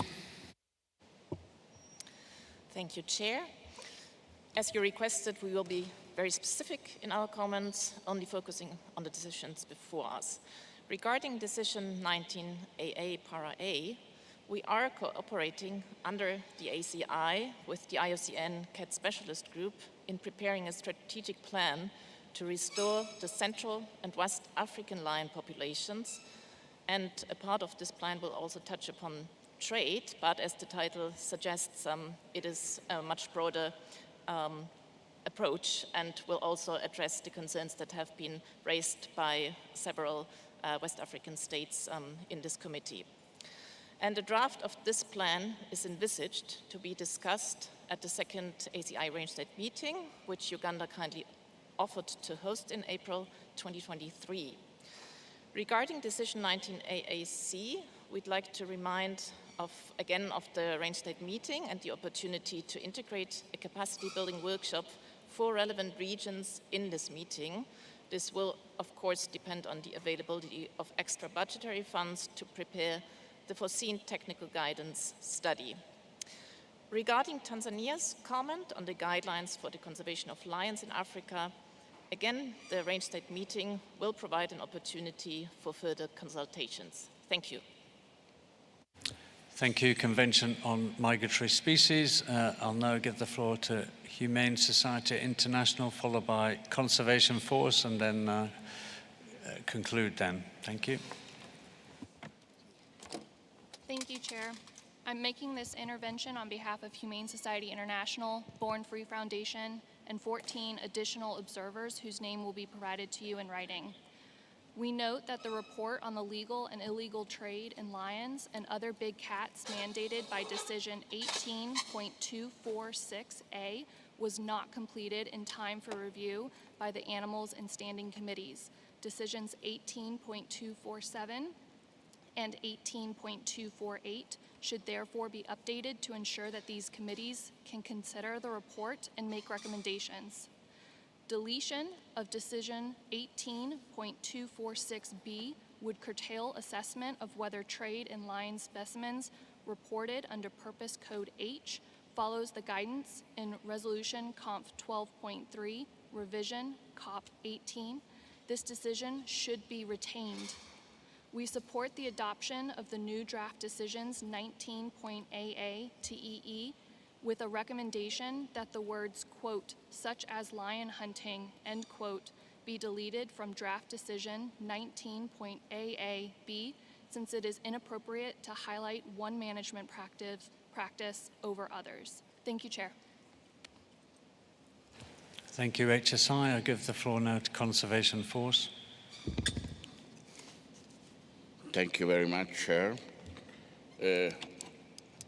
We attach a lot of interest to this topic of the species, where we are doing considerable investment in implementing and assisting in the implementation of conservation actions. Chair, I would like to briefly comment only on one particular decision, which is Decision 19DD, because I would like to advise and to recommend the addition here of action aimed at the drafting of management plans for the species. We know that most Southern African, if not all Southern African countries have proper management plans. We would like to see the same thing in other range states.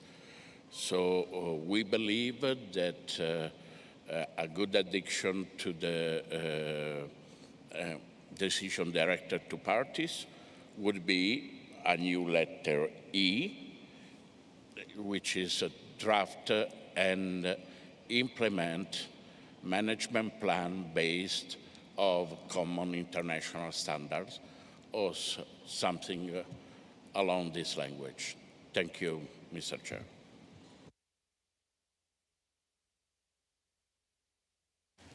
Thank you.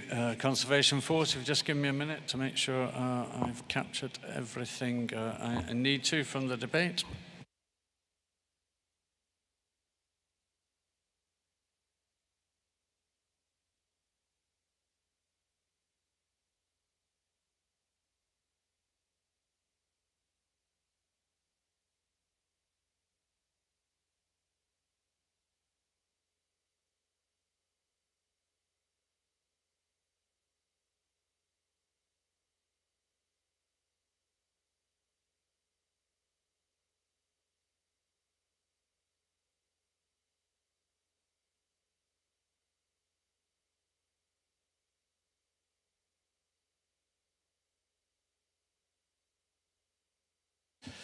Okay, thank you, colleagues. So I think with that we can conclude that we note the report, we adopt the draft decisions in Annex 1 with the amendments proposed by the United States, which have been supported by other parties, and we delete decisions 18244, 246, 247, 249 and 250. So with that, give me a second, then we will move on to our next agenda item.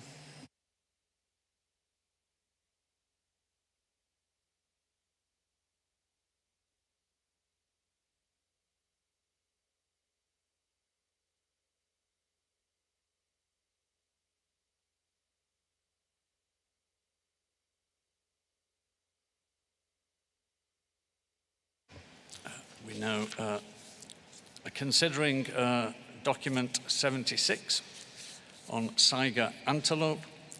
This document is submitted by the Standing Committee, but I believe is going to be introduced by the Chair of the Animals Committee.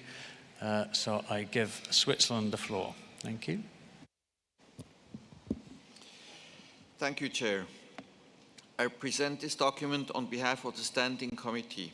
At CoP18, the Conference of the Parties adopted decisions 18270 to 18274 on Saiga antelope. They were directed to the range states, Secretariat, the Animals Committee, the Standing Committee, as well as to parties and various stakeholders. The decisions directed the range countries to implement the measures directed to them in the medium-term international work program for the Saiga antelope, encourages them to establish internal market controls and inform the Secretariat about such measures. The Secretariat was tasked to, in collaboration with CMS, to provide inputs to the development of the next MTIWP 2020-25 and to review the conservation of and trade in Saiga antelope based on available data on legal and illegal trade, materials and outcomes of the fourth meeting of Saiga MOU signatories. It should also consult with Saiga range states and major trading and consumer states concerning their management of stockpiles of Saiga specimens. And finally, report any findings and recommendations to the Animals Committee and to the Standing Committee. The Animals Committee and Standing Committee shall consequently review these reports and make recommendations to the COP as appropriate. The Secretariat reported that in relation to stockpiles management, it had received responses from China, Hong Kong, SAR, and Japan. The Secretariat and CMS organized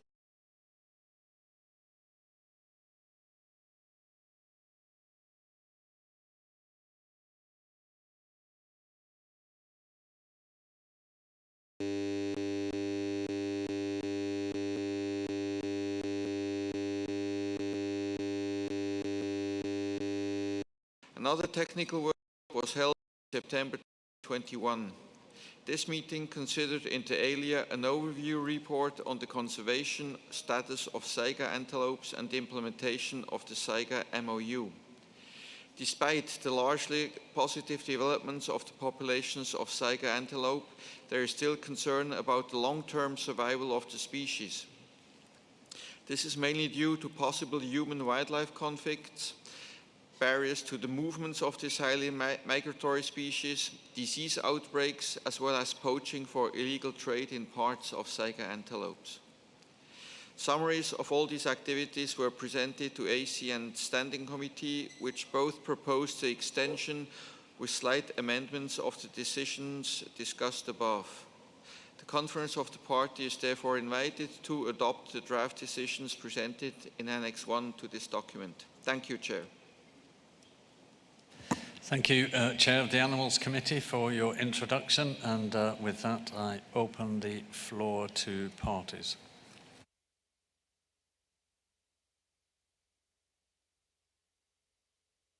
I see the United States of America, followed by Mali. Thank you, Mr. Chair.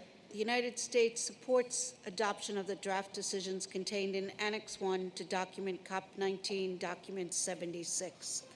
We are pleased to share that the U.S. Fish and Wildlife Service recently awarded over $3 million to 6 projects focused on addressing the poaching and trafficking of Saiga antelope.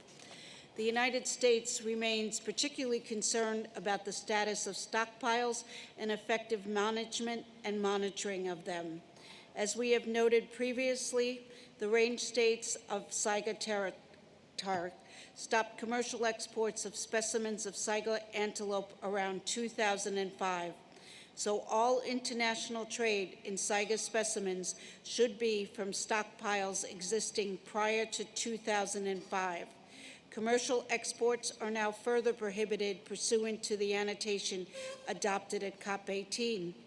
Accordingly, any re-exports of Saiga specimens from any lawful stockpiles require evidence of lawful CITES trade in the specimen prior to 2005. The Secretariat's suggested edits to draft decision 19 Big B, little b, and its tentative budget included in Annex 2 to document COP19 Doc 76 seem to imply that the assessment of Saiga specimen stockpiles is to be undertaken upon requests by a party. We seek clarification that the stockpile assessment should be interpreted as an instruction to the Secretariat in these decisions. And lastly, in Document 76, the Secretariat notes that the annexation applies to export of Saiga specimens of wild origin for commercial purposes, taking place under the provisions of Article 4, paragraphs 2 and 3 of the Convention. It does not apply to re-exports of specimens of Saiga under the provisions of Article 4, paragraphs 4 and 5, which can continue for commercial or non-commercial purposes. While those statements are correct, the Secretariat failed to note that without evidence of lawful prior CITES trade, including export prior to the enactment of the zero export quota annotation, and importantly, prior to the end of commercial exports by range states in 2005, the re-export would not be lawful under CITES. Thank you, Mr. Chair.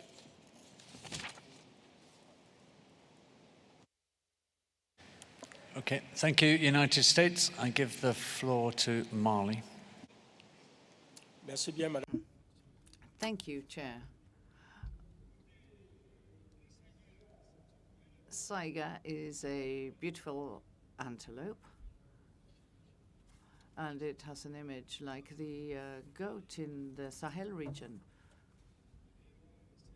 And this is reared and farmed in the area. So in recent years, there has been very strong pressure on the species, which will lead one day to the disappearance of this species. So I call on the range states in particular to ensure that there is a strict control of domestic markets, which will reduce pressure and will reduce poaching on the Saiga species. So the proposals that are being made and the amendments are supported by us. Thank you. Thank you, Molly. I see no further requests on the floor from parties, so I will invite observers. Are there any comments? Okay, I see the Convention on Migratory Species. You have the floor. Thank you, Chair. Saiga antelope is another species included in the CMS CITES joint work program and an example of where the two conventions have been working in complementarity, thereby creating synergies. Therefore, we thank the CITES Secretariat for preparing the comprehensive report before us. We would like to take this opportunity to thank the government of Germany for the generous funding provided to convene the technical workshop to prepare the medium-term international work program for 2021 to 2025 in 2019, but also an overview report on the conservation status of Saiga, as well as a feasibility study for sustainable use of Saiga antelope, all of which were adopted by the signatories of the CMS MOU at its 4th meeting convened online in September 2021. We are also thankful to the US Fish and Wildlife Service for providing funds, as mentioned by the delegation just a few minutes ago, which will help implementing several aspects of the medium-term international work program. We would also like to take this opportunity to report on an urgent request received from Kazakhstan, where over 97% of Saiga tatarica is found, for the assistance in developing a strategy for the sustainable conservation and management of its Saiga population, which after the mass die-off in 2015 due to a major pasteurellosis outbreak caused by unfavorable climatic conditions, experienced an annual increase, including a 40% increase between 2021 to 2022. The Ural population of Kazakhstan has now reached over 800,000 individuals, the largest number ever recorded for this population. This has led to crop raiding by Saiga herds of the Ural population and competition for pasture with livestock, leading to an exacerbation of human-wildlife conflict. Against this background, the government of Kazakhstan has reached out to the CMS and CITES secretariats, seeking assistance in developing sustainable management measures through consultations with international experts in order to address the acute problem of damage to agriculture and contribute to the development of a long-term strategy for population management. We support the draft decisions contained in the document before us and look forward to working with Saiga range states, major trading and consumer states, and other stakeholders to jointly implement the medium-term international work program for the Saiga antelope. Thank you. Thank you. Convention on Migratory Species. I now give the floor to Fauna Flora International. Thank you, Chair. We are making this intervention also on behalf of EIA and Traffic. Broadly, we too welcome the draft decisions here. We are encouraged by the growth in Saiga populations in the years following the 2015 mass die-off of Saiga in Kazakhstan. However, together with our local partners who work on Saiga conservation on the ground, we remain concerned about the ongoing pressures facing the Saiga antelope, for example, from poaching and illegal trade. Indeed, just this month, more than 200 kilograms of Saiga horn have been seized in Kazakhstan. Notably, there has been little progress made on the issue of robust management of stockpiles of Saiga specimens, with few important range, consumer and trade countries sharing relevant information on their implementation of Decision 18.270 regarding their management of stockpiles. So, while we welcome the draft decisions contained in Annex 1 of CoP19 Doc 76, we note that Decision 19AA, paragraph B, is currently only specifically directed to Saiga range states, omitting consumer and trading countries. This omission is inconsistent with the intent of the decision to involve range, transit and consumer countries, as well as in the medium-term international work plan for Saiga antelope for 2021 to 25 that calls on market controls for these countries. The omission would further hamper conservation efforts and impede the overall effective implementation of this decision, particularly where reporting on stocks has already been limited in consumer and trading countries. We therefore encourage parties to amend paragraph B of draft decision 19AA to include Saiga, transit and consumer states to report on Saiga stockpile management, in addition to reporting by Saiga range states. We further encourage cross-border cooperation and encourage parties with expertise and knowledge in the management of their stocks to share their experience to strengthen and enrich this process. And we note that Traffic is collaborating with the Government of Malaysia regarding Saiga stockpile management and would welcome the opportunity to work with other important consumer and trade countries in this regard.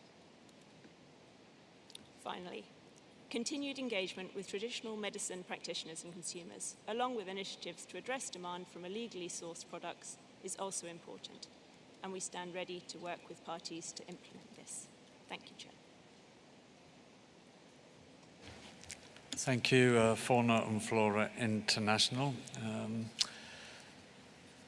With no further requests from the floor, I can bring this item to a conclusion. I've heard support for the draft decisions in Annex 1. I think the intervention from the US indicated you didn't support the Secretariat amendment, so I think we go forward with Annex 1 as it stands at the moment. We also need, I think, to delete decisions 18270 to 18274, which would be superseded by this current suggested draft decision. So with that, I close this particular agenda item, and we have adopted the draft decisions in the annex as a recommendation to the plenary. So we will now move on to our next agenda item, which is on item 58, West African vultures. This document has been submitted by the Standing Committee in consultation with the Secretariat, and I believe the Secretariat are going to introduce this. Yes. You have the floor. Thank you very much indeed, Chair. Yes, the Secretariat is introducing this document at the request of the Standing Committee. At CoP19, a suite of decisions on West African vultures was adopted by the Conference of the Parties, and amongst these was an instruction to the Standing Committee in consultation with the Secretariat to report on the activities which took place under these decisions to the present meeting. In this document, you can find a report of the activities which took place under these decisions. The Animals Committee was particularly active on these matters and submitted a significant number of new draft decisions to the Standing Committee for its consideration. The Standing Committee agreed to submit these draft decisions to the present meeting, and you can find them in Annex 1 of the document. The Secretariat has examined these draft decisions carefully and, particularly in view of their length and complexity, considers that there may be scope for streamlining them without diminishing their effectiveness. You can find our suggestions in paragraphs D and E of the Secretariat's comments. We've explained the reasons for each of the changes that we propose. In the interests of time, I won't repeat them, but I hope that they are clear. I'd just like to point out one typographical error in draft decision 19DD paragraph C. It's on page 9 in the English version. In paragraph C of draft decision 19DD, on that page. The Animals Committee should be requested to provide scientific advice and guidance to the Standing Committee and not to the Secretariat, so our apologies for that. Chair, the proposal submitted to the Conference of Parties by the Standing Committee is to adopt the draft decisions in Annex 1 of Document 58 and to delete decisions 18186 to 18192, which would be replaced by the new decisions. Thank you, Chair. Thank you, Secretariat. And I open the floor for comments by parties, and I invite you to focus, as always, on the request in front of us to review the draft decisions in Annex 1, and you may also wish to take account of the Secretariat comments in paragraphs D and E of their remarks. So with that, I open the floor, and I see Marley. You have the floor. Merci bien, Monsieur le Président. Thank you very much, Chair. As I said when we spoke about the lion, it's the same situation when we come to these large birds. The habitat are disappearing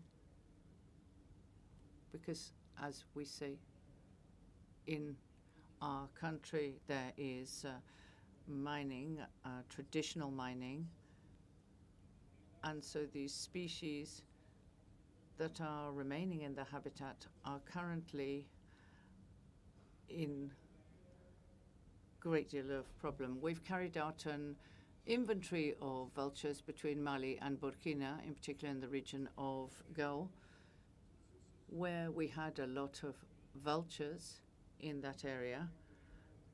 The lorries and so forth that were on the road also had an effect. And we also have shepherds using strychnine to get rid of these birds.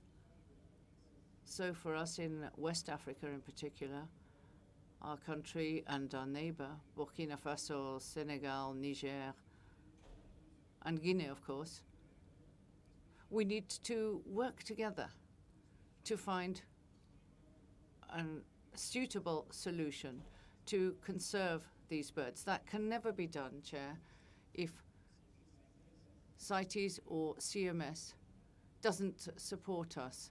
That is why I want to say that we support this proposal. Thank you.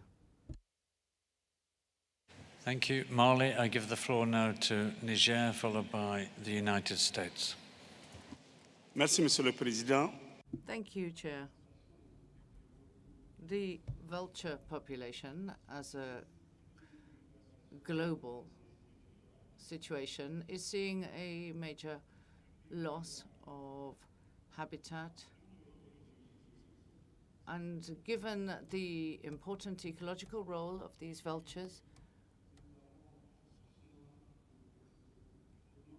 we would like to say that studies which are well documented and were carried out by international NGOs have assisted us in having reliable data which demonstrate the general decline of these species, not only due to their loss of habitat, but the use of these species, in particular in traditional ways. So we really support this proposal, and we call on other states to support it. Thank you. Thank you, Niger. I give the floor to the United States, followed by Nigeria. Thank you, Mr. Chair. The United States aligns itself with the comments made by Mali and Niger. We support the Standing Committee's recommendation to adopt the draft decisions contained in Annex 1 to Document 58, as well as the deletion of decisions 18.186 to 18.192 as these decisions have now been fully implemented. However, with the exception of the technical edit in 19BB a to correct the title of the instrument, the United States does not support the recommendations of the Secretariat to adopt the draft decisions with the amendments proposed in paragraph D of document 58. Although the Secretariat states that the proposed amendments ensure the draft decisions are precise and targeted to deliver tangible results, the United States believes that the draft decisions should remain as proposed by the Standing Committee. These draft decisions were developed by the working group and adopted by the Animals Committee at AC 31, and then considered and endorsed by the Standing Committee at SC 74 for submission to CoP19. As these decisions were carefully drafted and recommended through the committee process, we do not feel there is a need for the Secretariat's proposed revisions at this time. Thank you. Thank you. United States, I give the floor to Nigeria, followed by Senegal. Thank you, Mr. Chair. Recognizing the growing evidence of significant cross-border trade in vulture parts among West African countries, requiring of urgent action, the Nigerian government hosted a recent workshop to drive development of a West African vulture action plan. This plan uses the CMS Vulture Multi-Species Action Plan and the CITES decision as its own basis.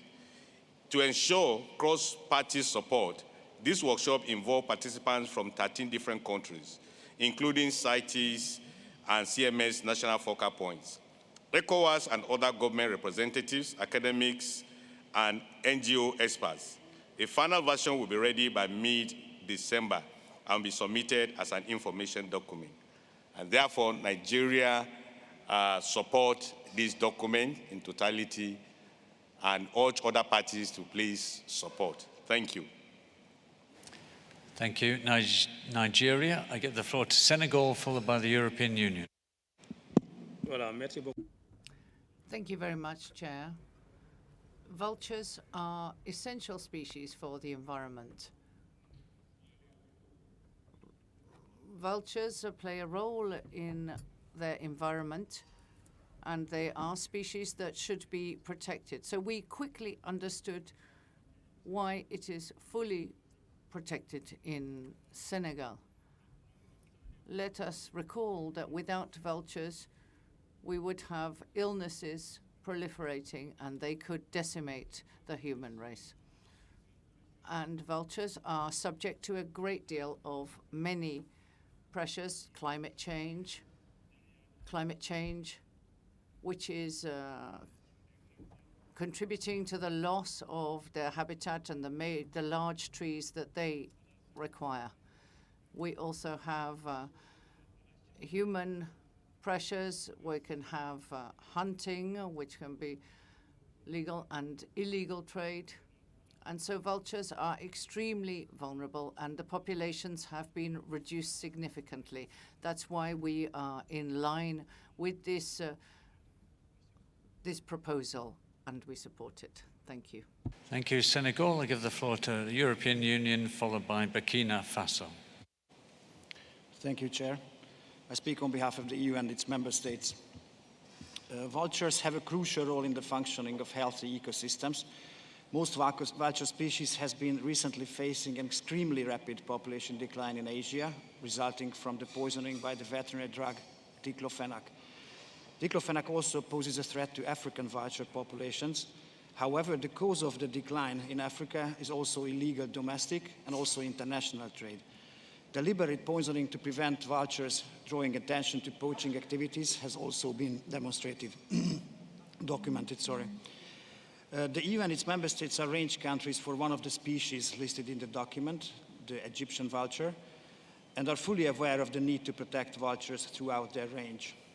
To maintain population of these key species, it is essential that parties, West African range states, relevant intergovernmental and non-governmental organizations, supported by the Secretariat, the animals, and the standing committees, work closely together to protect them. The EU therefore welcomes and thanks to the Standing Committee for the preparation of the document and fully supports the adoption of the suggested decisions.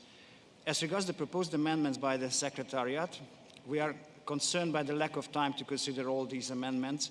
Therefore, like the United States, we also prefer to keep the original text as agreed by the Standing Committee.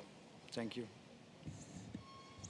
Thank you. European Union, I give the floor to Burkina Faso, then Ghana. Thank you, Chair. Burkina Faso is a range state for vultures. And in our country, they are also subject to many pressures. In addition to what Senegal informed us of, there is also poisoning, which is both direct and indirect, which causes devastation to the populations of vulture. In 2021, a study showed that the monarchus was in a decline to 2 individuals per 5 kilometers. So we were able to see that it went from 3 individuals per 5 kilometers, whereas before 6 per 5 kilometers were seen in 2004. So that truly shows the decline in our vulture population. So Burkina supports this proposal. Thank you.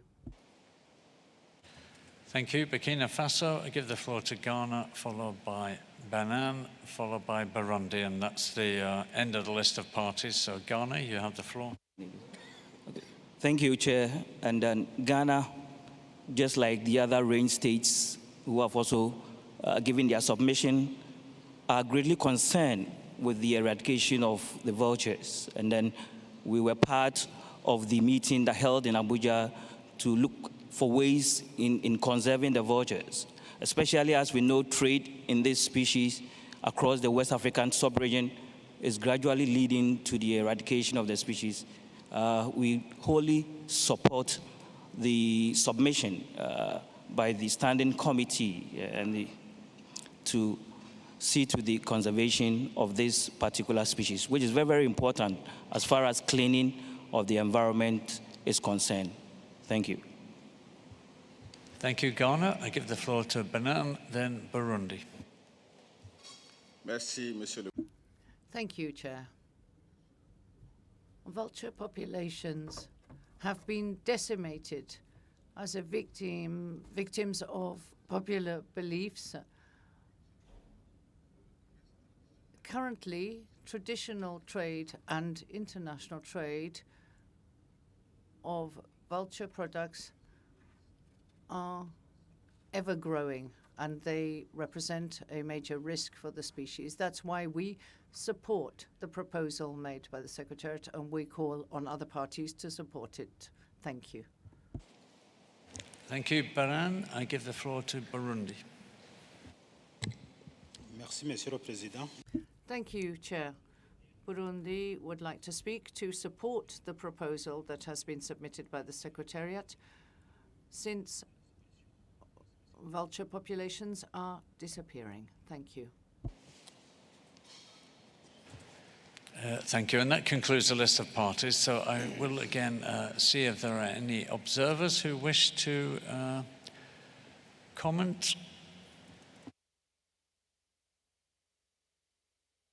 Okay, I see the Convention on Migratory Species have the floor. Thank you, Chair. The CMS Secretariat welcomes the draft decisions agreed by the Standing Committee on West African vultures, which is also one of the species contained in the CMS CITES Joint Work Programme. We also support the proposed amendments by the Secretariat. The actions proposed are in line with those identified in the CMS Vulture Multi-Species Action Plan, and therefore reinforce an existing infrastructure of policies and commitments by parties, range states, and NGOs. There is an urgent need for actions to address the trade and its motivations, improve the preparedness of authorities to deal with poisoning events, and properly enforce existing legislations through appropriate police investigations and prosecutions. There is evidence, as per the UNEP WCMC 2021 report, West African Vultures, a review of trade and sentinel poisoning, that unreported international trade is taking place in the region, and there's a consensus among the experts that vulture populations are declining and that trade is probably its main driver. CMS is not only providing guidance and an institutional framework, but also supporting actions on the ground and conservation planning. CMS has supported a training mission to Guinea-Bissau to enhance the local preparedness to counteract the ongoing poisoning incidents and the development of an action plan for the conservation of vultures in that country. Vulture experts and governments have joined forces with the support of CMS in Nigeria in October 2022 to develop a West Africa vulture conservation strategy that will be finalized in early 2023 and will further guide the conservation actions in the region, as already mentioned by the government of Nigeria. Thank you. Thank you. Convention on Migratory Species. I give the floor to Humane Society International, and that concludes a list of observers. Thank you, Mr. Chairman. Humane Society International was a member of the working group on this issue, and we strongly support the recommendations that have been contained in this document. We would note that the decline of vultures has been a massive and serious problem across not only West Africa, but much of Africa and Asia, and that in Africa there has been quite a bit of evidence of international trade and also domestic trade for traditional belief-based use. One study published in 2021 in Nigeria found that there was a massive trade, I'm quoting from the abstract, in vulture parts for belief-based use. There was also a belief that vultures are evil, and hence they were often persecuted on sight. So vultures are being affected by a wide range of factors, including international trade, and we strongly support whatever protection CITES can provide them. Thank you, Mr. Chair. Thank you, Humane Society International. So we've had a fairly good debate on that. There's clearly a lot of support for the decisions in Annex 1 as originally submitted by the Standing Committee, but with the minor edit, I think, from the Secretariat.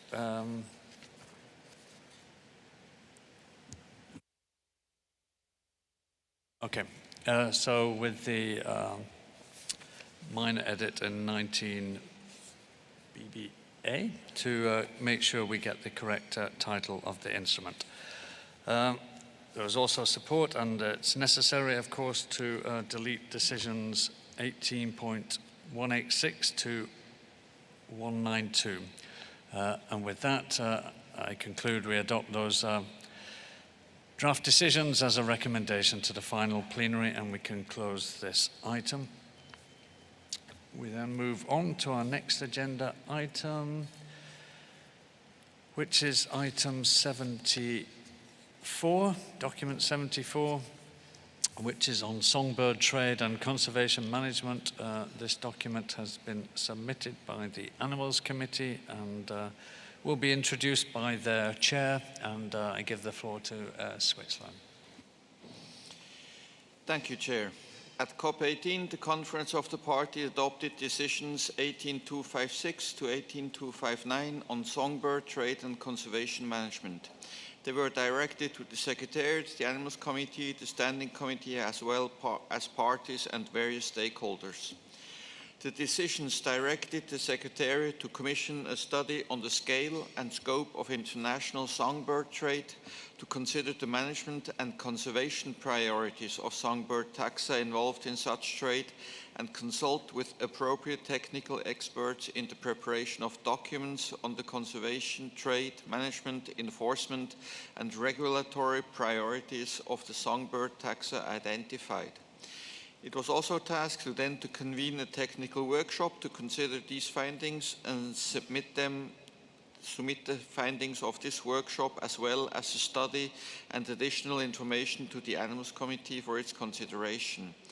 The Animals Committee and Standing Committee should then consequently review these results and make recommendations to COP as appropriate.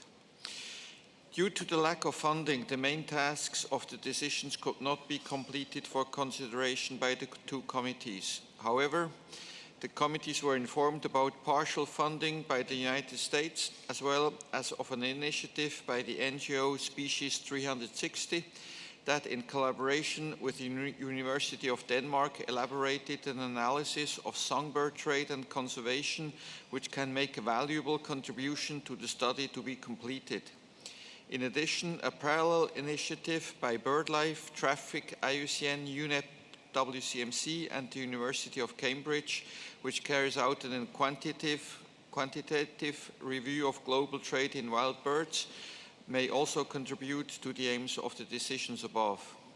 In light of these initiatives and the progress noted, the Animals Committee therefore proposes the extension of the decision mentioned above. And the Conference of the Parties is therefore invited to renew the decisions 18256 to 18259 presented in Annex 1 of this document. Thank you, Chair. Thank you, Chair of the Animals Committee, and note the request to, or the proposal to renew the decisions in Annex 1. So I open the floor for comments by parties.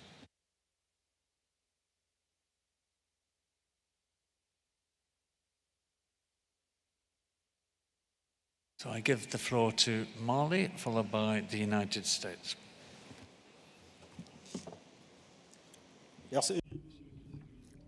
Thank you, Chair. Once again, thanks for giving me the floor with regard to a situation that is so important as to the distribution of the songbird among several ecosystems. So the savanna, a part of the forest,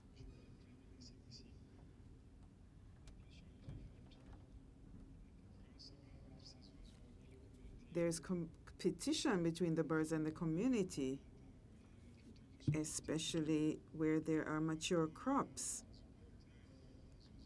In addition, there are operators who are engaged in these activities for a living.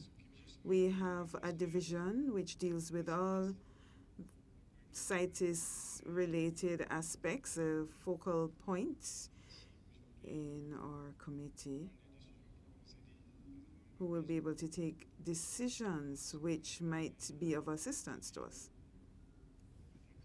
We held a workshop in Dakar where we were recipients of training.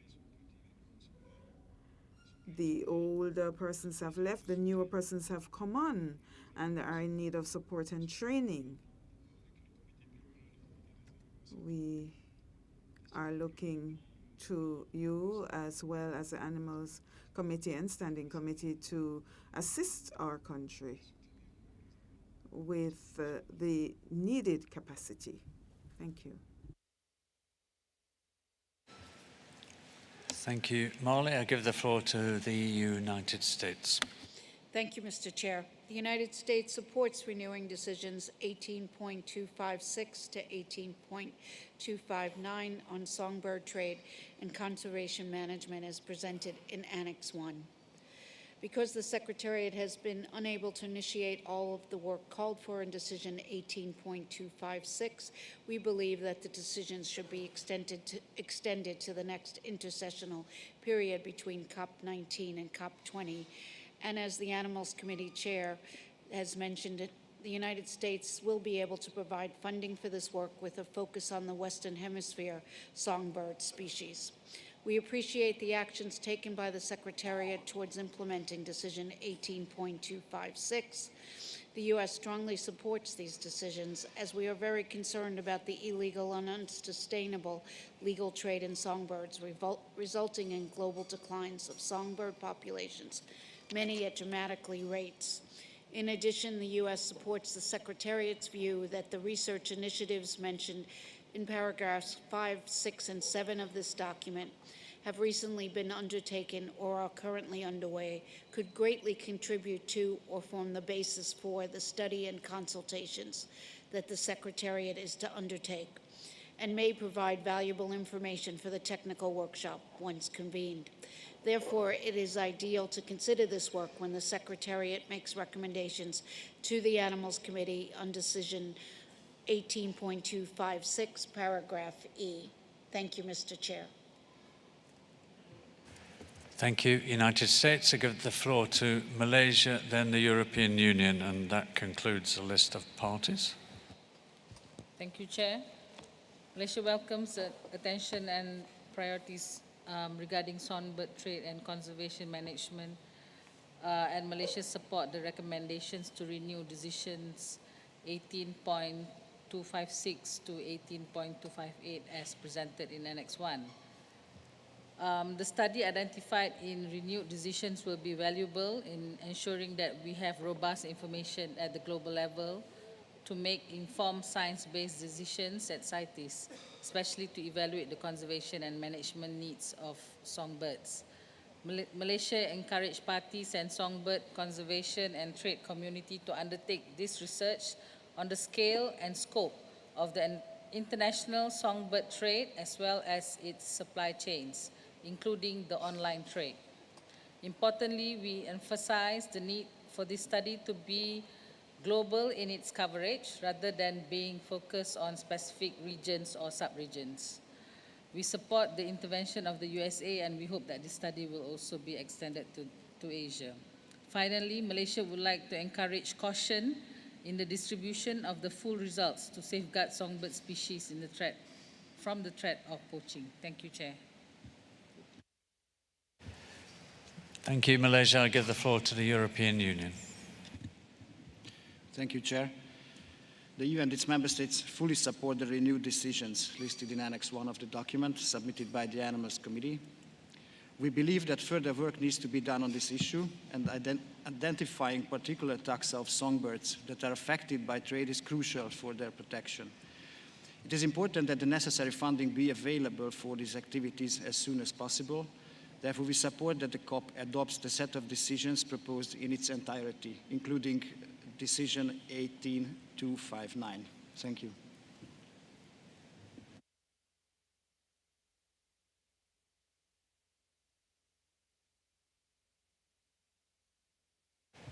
Thank you, European Union, and I see Singapore. You have the floor. Thank you, Chair. Singapore aligns with the other parties that have spoken. So Songbird prized for their beautiful vocal and colorful plumage face threats from habitat loss, poaching, and illegal wildlife trade. In 2019, Singapore seized 815 birds hidden in bars in an attempt to smuggle them into Singapore. This makes it the largest seizure of ornamental birds in Singapore in the past 5 years. And the birds seized belong to several different species: the white ramshama, oriental magpie, oriental white-eye, scaly breasted munia, which are in decline today across their range.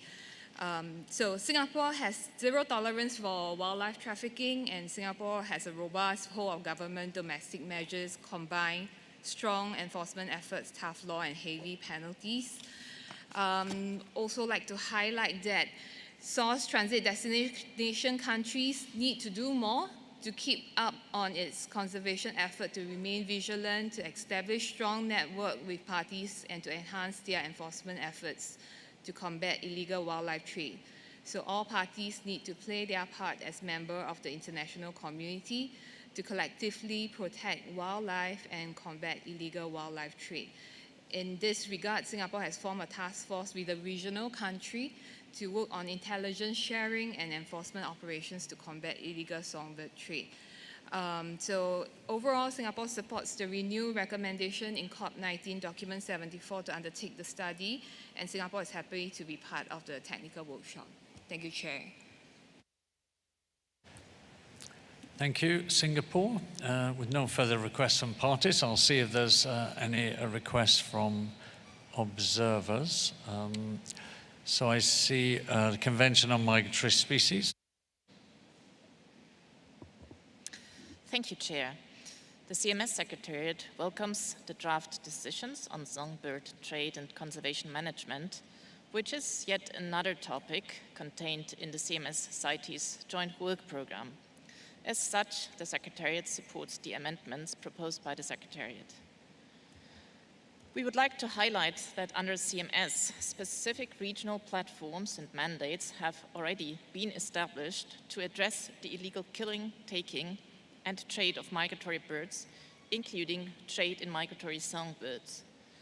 Benchmarking initiatives include the Intergovernmental Task Force on Illegal Killing, Taking, and Trade of Migratory Birds in the Mediterranean, to which the CITES Secretariat is an observer, and the Intergovernmental Task Force on Illegal Hunting, Taking, and Trade of Migratory Birds in the East Asian Australasian Flyway, currently under establishment. In addition, decisions have been adopted by CMS COP, which particularly and precisely address elements related to the illegal taking of migratory songbirds, such as CMS Decision 13.30 on a global situation analysis on the production, sale, use, and regulation of use of mist nets and other sorts of nets used for bird trapping. The existing CMS platforms bring together the range states, as well as relevant experts and stakeholders. They stand ready to significantly foster the collection of data on international and domestic trade, to hold technical workshops, and to support the preparation of output documents on conservation, trade, management, enforcement, and regulatory priorities of the songbird trade, as requested in CITES Decision 18.256. The implementation of the CITES decisions, if adopted, will also support the implementation of intergovernmental and multi-stakeholder work programs on illegal killing, taking, and trade of migratory birds, and foster the synergies between CITES, CMS, and our common partners. Thank you. Thank you. Convention on Migratory Species. I'll give the floor to BirdLife. Thank you, Chair. We make this shortened intervention on behalf of AZA, EASA, IUCN, Mandai Nature, San Diego Zoo Wildlife Alliance, Species 360, Taronga Conservation Society, Traffic, WCS, WWF, WASA, ZAA Australasia, and ZSL. The issue of international songbird trade remains urgent and unresolved, with little tangible progress made in taking forward the decisions made at COP18. Songbirds represent more than half of the world's bird species. They remain gravely underrepresented in CITES, despite their prevalence in international trade, both legal and illegal. This trade is expected to continue at increasing levels, and it is critical to address the knowledge gaps which continue to hamper a true understanding on the scale of this trade. We therefore fully support COP19 Document 74 to renew the commitments from COP18 on songbird trade and conservation management. And as a consortium of global organizations who continue to work on this matter, we offer our support in its implementation to ensure that it is prioritized and momentum is sustained into the next COP cycle. Thank you, Chair. Thank you, BirdLife International. I'll give the floor to HSI, but please can you be very brief so we can move on, please. Thank you. Yes, thank you, Mr. Chairman. I'm speaking also as a member of the Asian Songbird Trade Specialist Group of IUCN. We strongly support the interventions made by BirdLife, by other countries. We agree with Malaysia that this is a global issue and that it is one CITES must address with the urgency it addressed the Asian turtle crisis some years ago. We would point out that songbirds are in serious trouble. One recent paper noted that 84% of bird confiscations in Indonesia in the last decade were songbirds. This is a group that CITES has not addressed with a level of representation on the appendices it should have, and we encourage CITES to take a more serious approach to this group in future, and we would be very glad to assist. Thank you, Mr. Chair. Thank you, HSI, and thank you all for your observations. I think it's clear there's lots of support for the draft decisions in Annex 1 as originally submitted, and the renewal of the relevant decisions, in other words, 18256 to 18259. So with that, I think we can adopt those draft decisions as a recommendation from this committee and move on to, well, I'm looking at the time actually, and the next item on our agenda is document 60 on amphibians. And perhaps trying to squeeze it into 15 minutes might be ambitious, but perhaps we can try if parties could cooperate. So I think I will go open item 60, document 60 on the conservation of amphibians, which has been submitted by the Animals Committee, and I invite the chair of the Animals Committee to introduce the document. You have the floor, Switzerland. At CoP18, the Conference of the Parties adopted decisions 18194 to 18196 on conservation of amphibians. They were directed to the Secretariat, the Animals and the Standing Committee.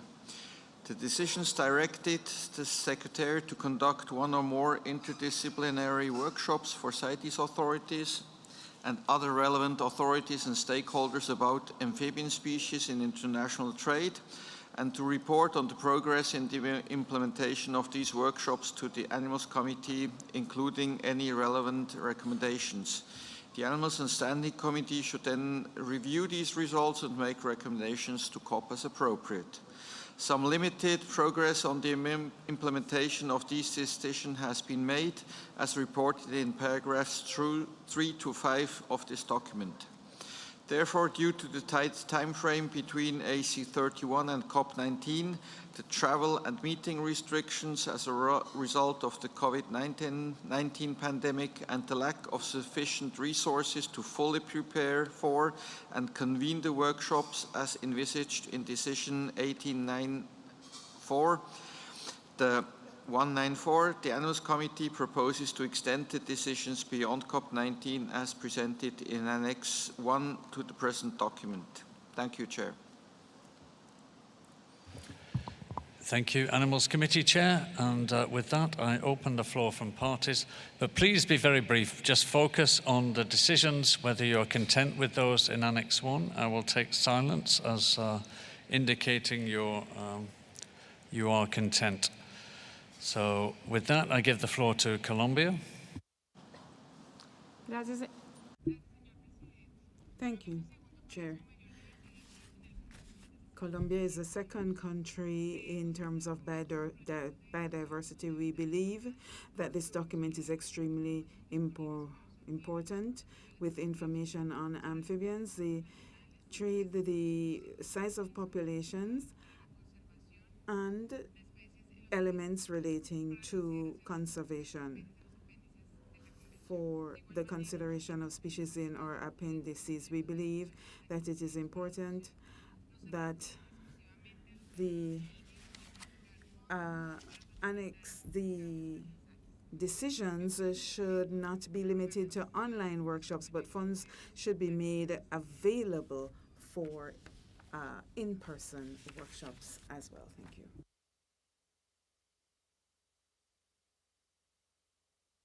So, Colombia, are you suggesting a change in the draft decisions? And could you clarify where you would want that, or you're just a general point? Thank you, Chair. Just to say that there should be funds made available so that workshops may be held in person. So that's an observation that we're making. Thank you. Okay, thank you. Colombia, I give the floor to Costa Rica and then Mali.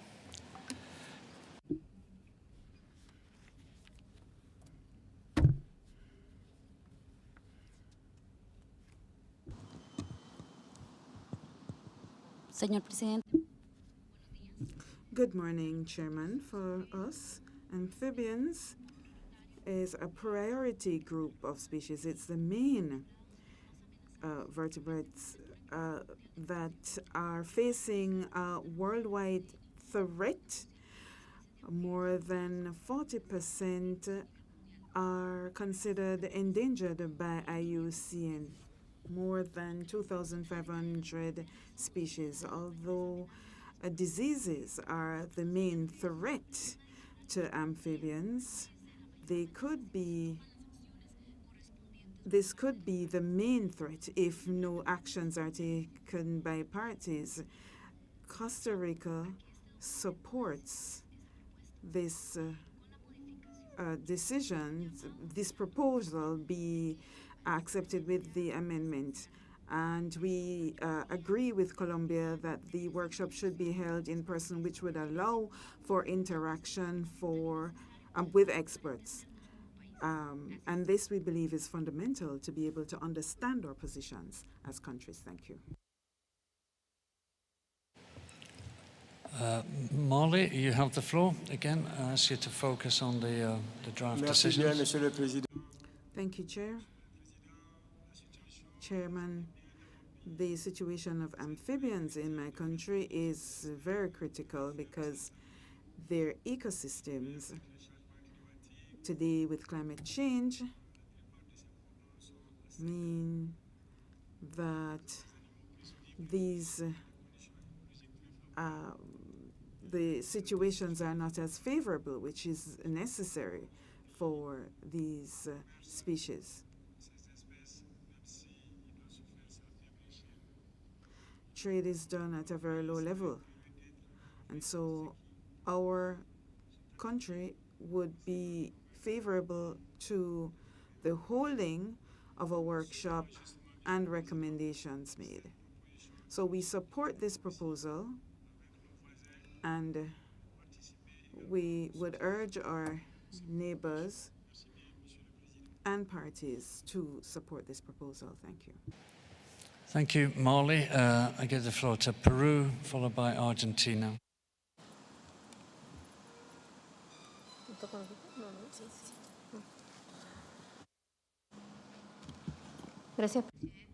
Thank you, Chair. Peru also supports the document since we have a wide range of biodiversity with endemic and endangered species, and we support the decision to have a workshop which would allow for the participation of experts in this field. Thank you. Thank you, Peru, and for being very brief. And I make that request to the remaining 3 parties on my list, and I'm not taking any more after that. So Argentina, Burundi, and Guinea, and the list is closed at that point.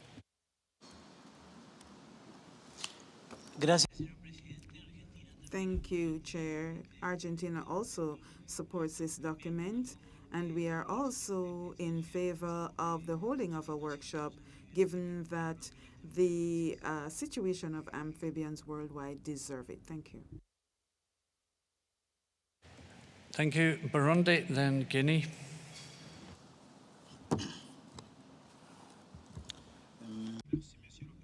Thank you, Chair.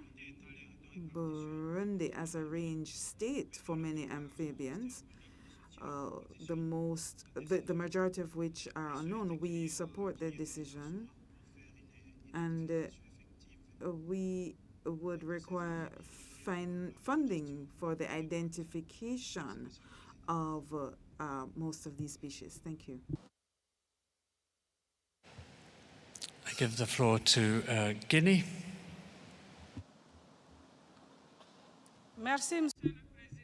Thank you, Chair.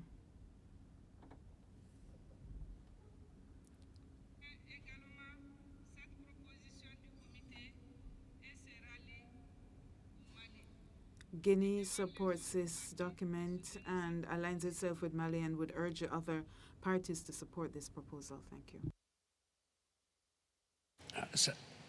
Thank you, Guinea. I see Eritrea. I think you pressed the button just as I said I closed the list. And so as a final party, please, if you can be very brief. Thank you, Chair. I will be brief. We thank the Animals Committee for the submission of the document on amphibians. CRITERIA is a range set for many amphibians.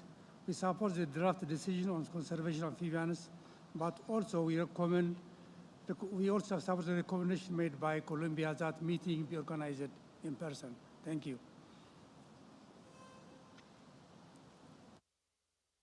Thank you, Eritrea. I will open the floor for a couple of observers, if they can be brief.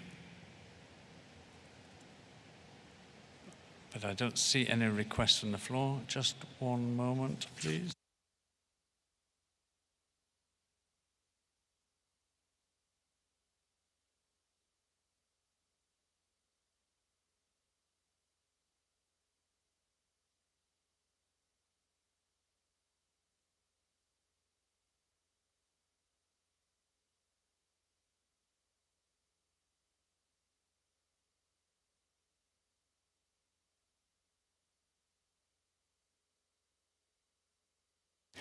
Okay, I've got one request from observers, the European Pet Organization. I think you have the floor, but again, I ask you to be brief. Oui, bonjour, Monsieur le Thank you, Chairman.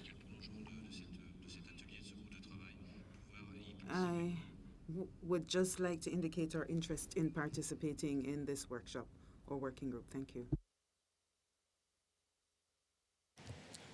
Okay, we note your comment. Of course, the workshop has yet to be organized or funded and so on. And we've heard various comments on preferences for it to be face-to-face or and parties requesting funding for that.